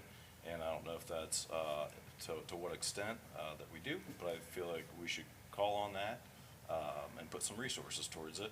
And I would also challenge probably our local schools to also get involved and get behind this. So it's something I could share more. I've got some stuff that I wrote down as some notes here, but I'll hear your guys' feedback, see your smiles or nods, so. No, I think it's a great idea. Anything else? You thinking here or downtown Batavia? Well, they do it in Batavia every year. That's what I We was asking. used to do it here every year. Are you And then I think thinking, with COVID, it went away. I'm thinking we do something here. I'm thinking we maybe do, I know that It's a Veterans I think Park. downtown Batavia, they do a gathering, right? Yeah. But, I'm thinking prayer breakfast, prayer lunch, I don't know, something, because from the sentiment of also, I just got done saying this the other day to a couple of the pastors in the community. We've got great churches, we've got great communities in this, within our community. Well, let's bring them together for National Prayer Day. I mean, I think it's good. I think it's a great way to build in the community. And if that means You know, if we say, hey, we want to do something, we want to, and, you know, more or less lead boldly and do something at the, you know, a space or a center here in Union Township, if that's here, if that's a holiday inn, I don't know. Let the staff, you know, give some ideas and come back around to it. But wanted to first get your sentiment, and it's something that was on my mind to want to share. I like what you think. Thanks. All right. Mr. Dills, any thoughts on the meeting or anything else for that matter? I agree, Mike. Yeah, let's roll with it. I like it, whether it be here or Veterans Park. I'm good with it. Good night for our fire department. Chief Clemens, awesome night for you, as far as just some good promotions, good hires, and yeah, good stuff. A lot of great projects. Union Township Eastgate has been in the media a lot in the past week or so, and got a lot of really cool projects that are coming up in fruition soon. So I'll lay it out there one more time. Maybe we could talk about it at next month's meeting. But you know, just those 2 weeks in August that I won't be here. So if there's any big votes, Mr. Wright, then A, I ask you to push them off till September, or B, we reschedule the meeting to the end of third or fourth week of August. We'll take care of it. That's all I got. Thank you, sir. Yeah, hopefully we can reschedule the meeting. I'd be open to doing that. We'll have to all look at our calendars and work that in. The only comment, you know, it's late and I want to go home. The only comment I want to make is on the earlier vote on the text amendment. Just to be clear, my issue is not with the BZA. I'm fine with the BZA. My issue is, you know, as I said, what gives me heartburn is it makes me feel like we're passing the buck. And I want to buck this up here with the elected officials, trustees. We are responsible, you know, not the BZA. So that was, just to be clear, that was really my issue. Don't have an issue with the BZA. With that, any final thoughts on board comment? Should we move on to? So I just don't understand, because I don't understand your vote there, because you voted no because of the BZA issue, but legally we can't do that. We're not set up to do that. So the vote didn't make sense. And if you voted no, which you did, and if we agreed with you, we would have had no rules tonight to put those medical marijuana dispensaries in check. So if we would have voted with you tonight, they could have done willy-nilly, and we couldn't have done anything about it. But we can't, you couldn't have added the BZA amendment to it. Legally, you can't do that. So I don't understand, I'm confused. All right, well, let me help you. And so you couldn't. You literally, physically couldn't. And Mr. Wright even explained that of the process. And so it has nothing to do with BZA at all. It's just the process and procedures. And I think if you say your no vote was because of the BZA, it's fine, but that doesn't make sense. Legally, it just doesn't make sense. And secondly, I think it was more about the whole just marijuana vote in general. But Mike and I voted tonight to put rules in place for those folks. And I'm surprised that you didn't agree with that. And your reason is because of the BZA? It's because we can't, it doesn't exist. We can't do that. I'm confused by it, and it just doesn't make sense. All right, well, let me help you understand. Again, my issue is not with the BZA. My issue with us passing the buck. And the reason I say that is, or let me explain the way this could have been done differently. You know, where we've been doing these resolutions, just kicking the can down the road, having these prohibitions, you know, instead of having just an all-out ban and prohibition for, you know, 6 months or a year or whatever it's been each time we do it, we could be setting those sets of rules here and to have a similar set of rules, you know, here at the trustee level and be voting those into place.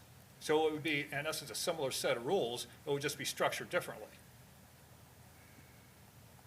So it could have been done without the BZA. It would just have to be a rewrite of this text amendment.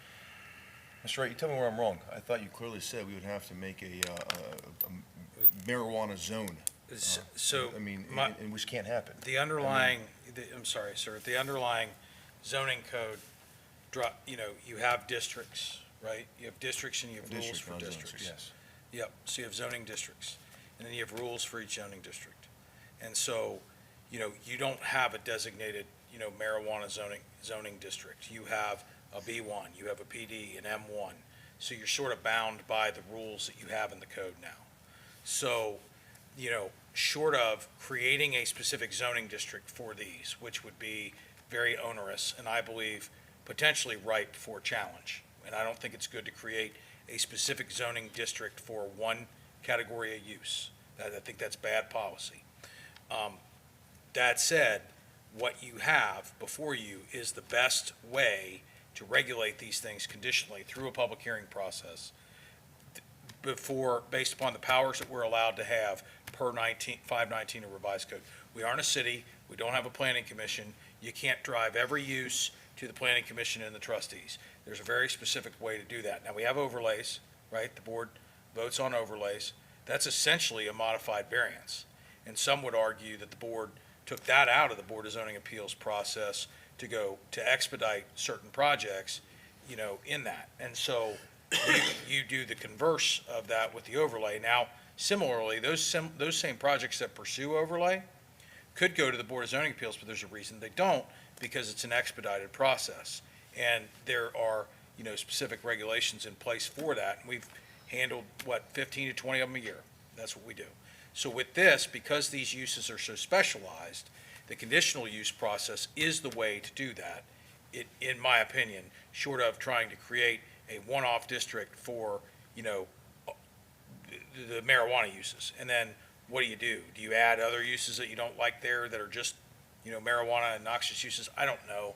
I mean, I think that that's conjecture at that point, but I think that the regulations, my point is, and I'm not trying to ramble, my point is that this is the best path forward that we have. That's why we brought it, not being critical or speaking one way or the other. The reason this process was chosen is because this is the best process we have before us at this time based on 519 of the revised code and our zoning code. That's what we have. So that's what we have right now. Mr. Wright, do we or do we not have a special section of our zoning for sexually oriented businesses? Yeah, but they are also, if you look in that specific code section, they drive into, I believe, it's a specific B1, I think it's the B1 district. So it references the B1 district. Yeah, but we have them specifically zoned, I think, on Round Bottom Road somehow that, or am I wrong about that? Let me rephrase the question. So can any sexually oriented business set up shop in a B1 anywhere in Union Township? So the way that, and again, I'd have to read the regulations, I don't have them in front of me, but there's an application process and a determination process in that chapter 12. And there is a distance, there's rules in it, there's chapter 12, but they're not in their own zoning district. There's a set of rules specific to that. And then there's an application and a process that goes through that, okay? And if there's, a variance to that or whatever, again, they could request a variance potentially to anything in the code. Anybody can come in and request a variance. I'd have to look at the actual zoning code to tell you what's in it. And again, I apologize, I don't have it in front of me this evening. I didn't know that I was going to get asked that question. But, I could certainly look at that for you and tell you what that specific process is. But there is a specific application and a review process laid out in that. Mr. McCormick, correct me if I'm wrong, does it have a public hearing? For SOBs? Yeah. I'll certainly look at that. So they are in the B1 districts, they have certain distances they have to be. It's an application process. Yes. And it's just checklists. You go down and they have to meet the checklists. Well, maybe I'm wrong, but the way I'm remembering this, and this is decades ago, I think, I'm thinking back, was that they were zoned into a small area of Union Township, which I thought was somewhere on Round Bottom Road. No, that has to do with the really what I think what you're driving at is the distance. That's that when you draw a radius around it when you do the exclusion zones, churches, schools, playgrounds. I don't know all of them, but I forget, what's the distance? Is it 1,000 feet? Depends, so it's 1,000 feet for many religious institutions, school, public park, residential districts. So you Right. start drawing a map, it's like Circles. map of eliminations, and you still have to be zone B1, you still Yeah. have to meet all these other requirements. Yep. So I don't know, this is going a lot of different directions, but, just for my own edification, the township is protected and, from what you're just saying there, sexually explicit businesses are drawn out of the township to our benefit because we don't want them here. So Did I just hear that correctly? you have to be careful. You can't zone them out. Yeah. that, because it's first, because there's a First Amendment. Okay. But you can restrict them, but it doesn't have to be readily accessible. But there has to be a place when you do the bubble maps Okay. that they could land. It doesn't mean that it has to be available And for sale or the anything environment else. around here probably doesn't fit based off of the bubble maps. Correct. Okay, cool, thank Yep. you. That's all I That's wanted to it. pick up out of that conversation. So, Mr. Dills, to answer your question, I believe and maybe I'm wrong, that the marijuana industry or the shops setting up could be treated the same way we treat sexually oriented businesses and control it that way. And, you know, your logic for voting on this tonight, a no vote, is something that just doesn't exist right now. And so, if we would have sided with you tonight, there would be no rules in place at all. And honestly, Mr. Becker, I feel like Mr. Logan and I saved the township. And your logic and reasoning just does not jive with me. And I'm hearing what Mr. Wright says, and what your logic is just, it's not, and I don't understand. And your reason is, well, the buck stops with me. That doesn't exist. That doesn't exist. It just doesn't. And so I'm just confused. I don't get it. But, you know, I know you hate these things, but they're here, and you want to be the one to vote on them. I get it. But if they want to, but we capped them off. Me and Mike just capped them off at 2. Me and Mike just put a jet on them. Me and Mike just said that they can have a drive-through and that's it. You did not. And your logic for voting no on that just doesn't exist. And I don't understand it. It's just, and so, you know, when you want to go and you're sitting in front of the meeting and they want to ask you, hey, why'd you vote no on this? Well, I want the buck to stop me. I'm an elected official. Well, it just doesn't exist. That's the policy doesn't exist. It has to go through the BZA on any business change like that.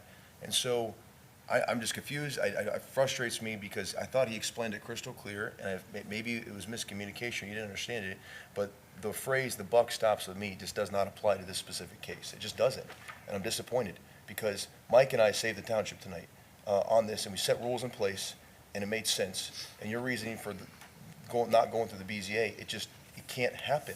And if that's the case, then you should have made a motion to extend it out, and we vote on it next month with more clarity. So you understood that, but the reasoning for voting no tonight just legally did not make sense. And I just don't understand it. And so, you know, we're the ones that passed these things, and then we're the ones that just put rules on it, and you didn't. And I'm blown away. I'm literally blown away. I can't tell my attitude changed completely. I'm like, wait, John, he literally explained it line item by line item, and you still didn't get it, and you voted no on it. I think your no vote was because you just hate these things, and that's fine, but we're the ones that put rules on it tonight. And I'm like, I just don't understand. I don't. It is what it is, but we couldn't have voted no on it because your logic, we have to go through the BZA on this. So, because you're treating it separate just because you don't like that it's medical marijuana or future recreational. It's not because it just doesn't, the logic is not there for me. I don't get it, and it frustrates me because we saved it tonight. We did. And we're the ones that put rules in place tonight. And you're the ones that hate these things. So I don't understand. And if anything, I don't get it. But okay, it is what it is. So I have nothing else to say on it. Well, again, Mr. Dills, we could have extended the moratorium until other rules could be put in place to control them differently. And again, what I'm using as an example of how to control them differently would be similar to the way we control sexually oriented businesses. That's my position. Fair enough. And, we're free to agree to disagree, and so be it. Fair enough. Okay, Yeah, let's no, move on. I'm just thinking through that.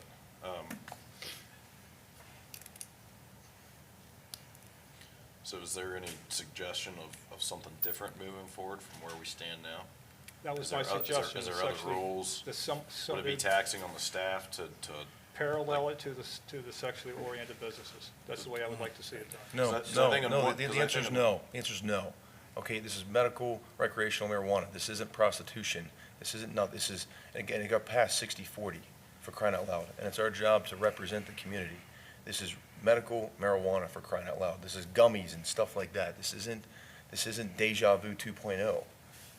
So my answer on that is a hard no. You two can battle it out as far as your vote I was later, just asking if he was recommending, if he was suggesting. This is literally apples and oranges that we're talking about. It's two different, not even the same ballpark.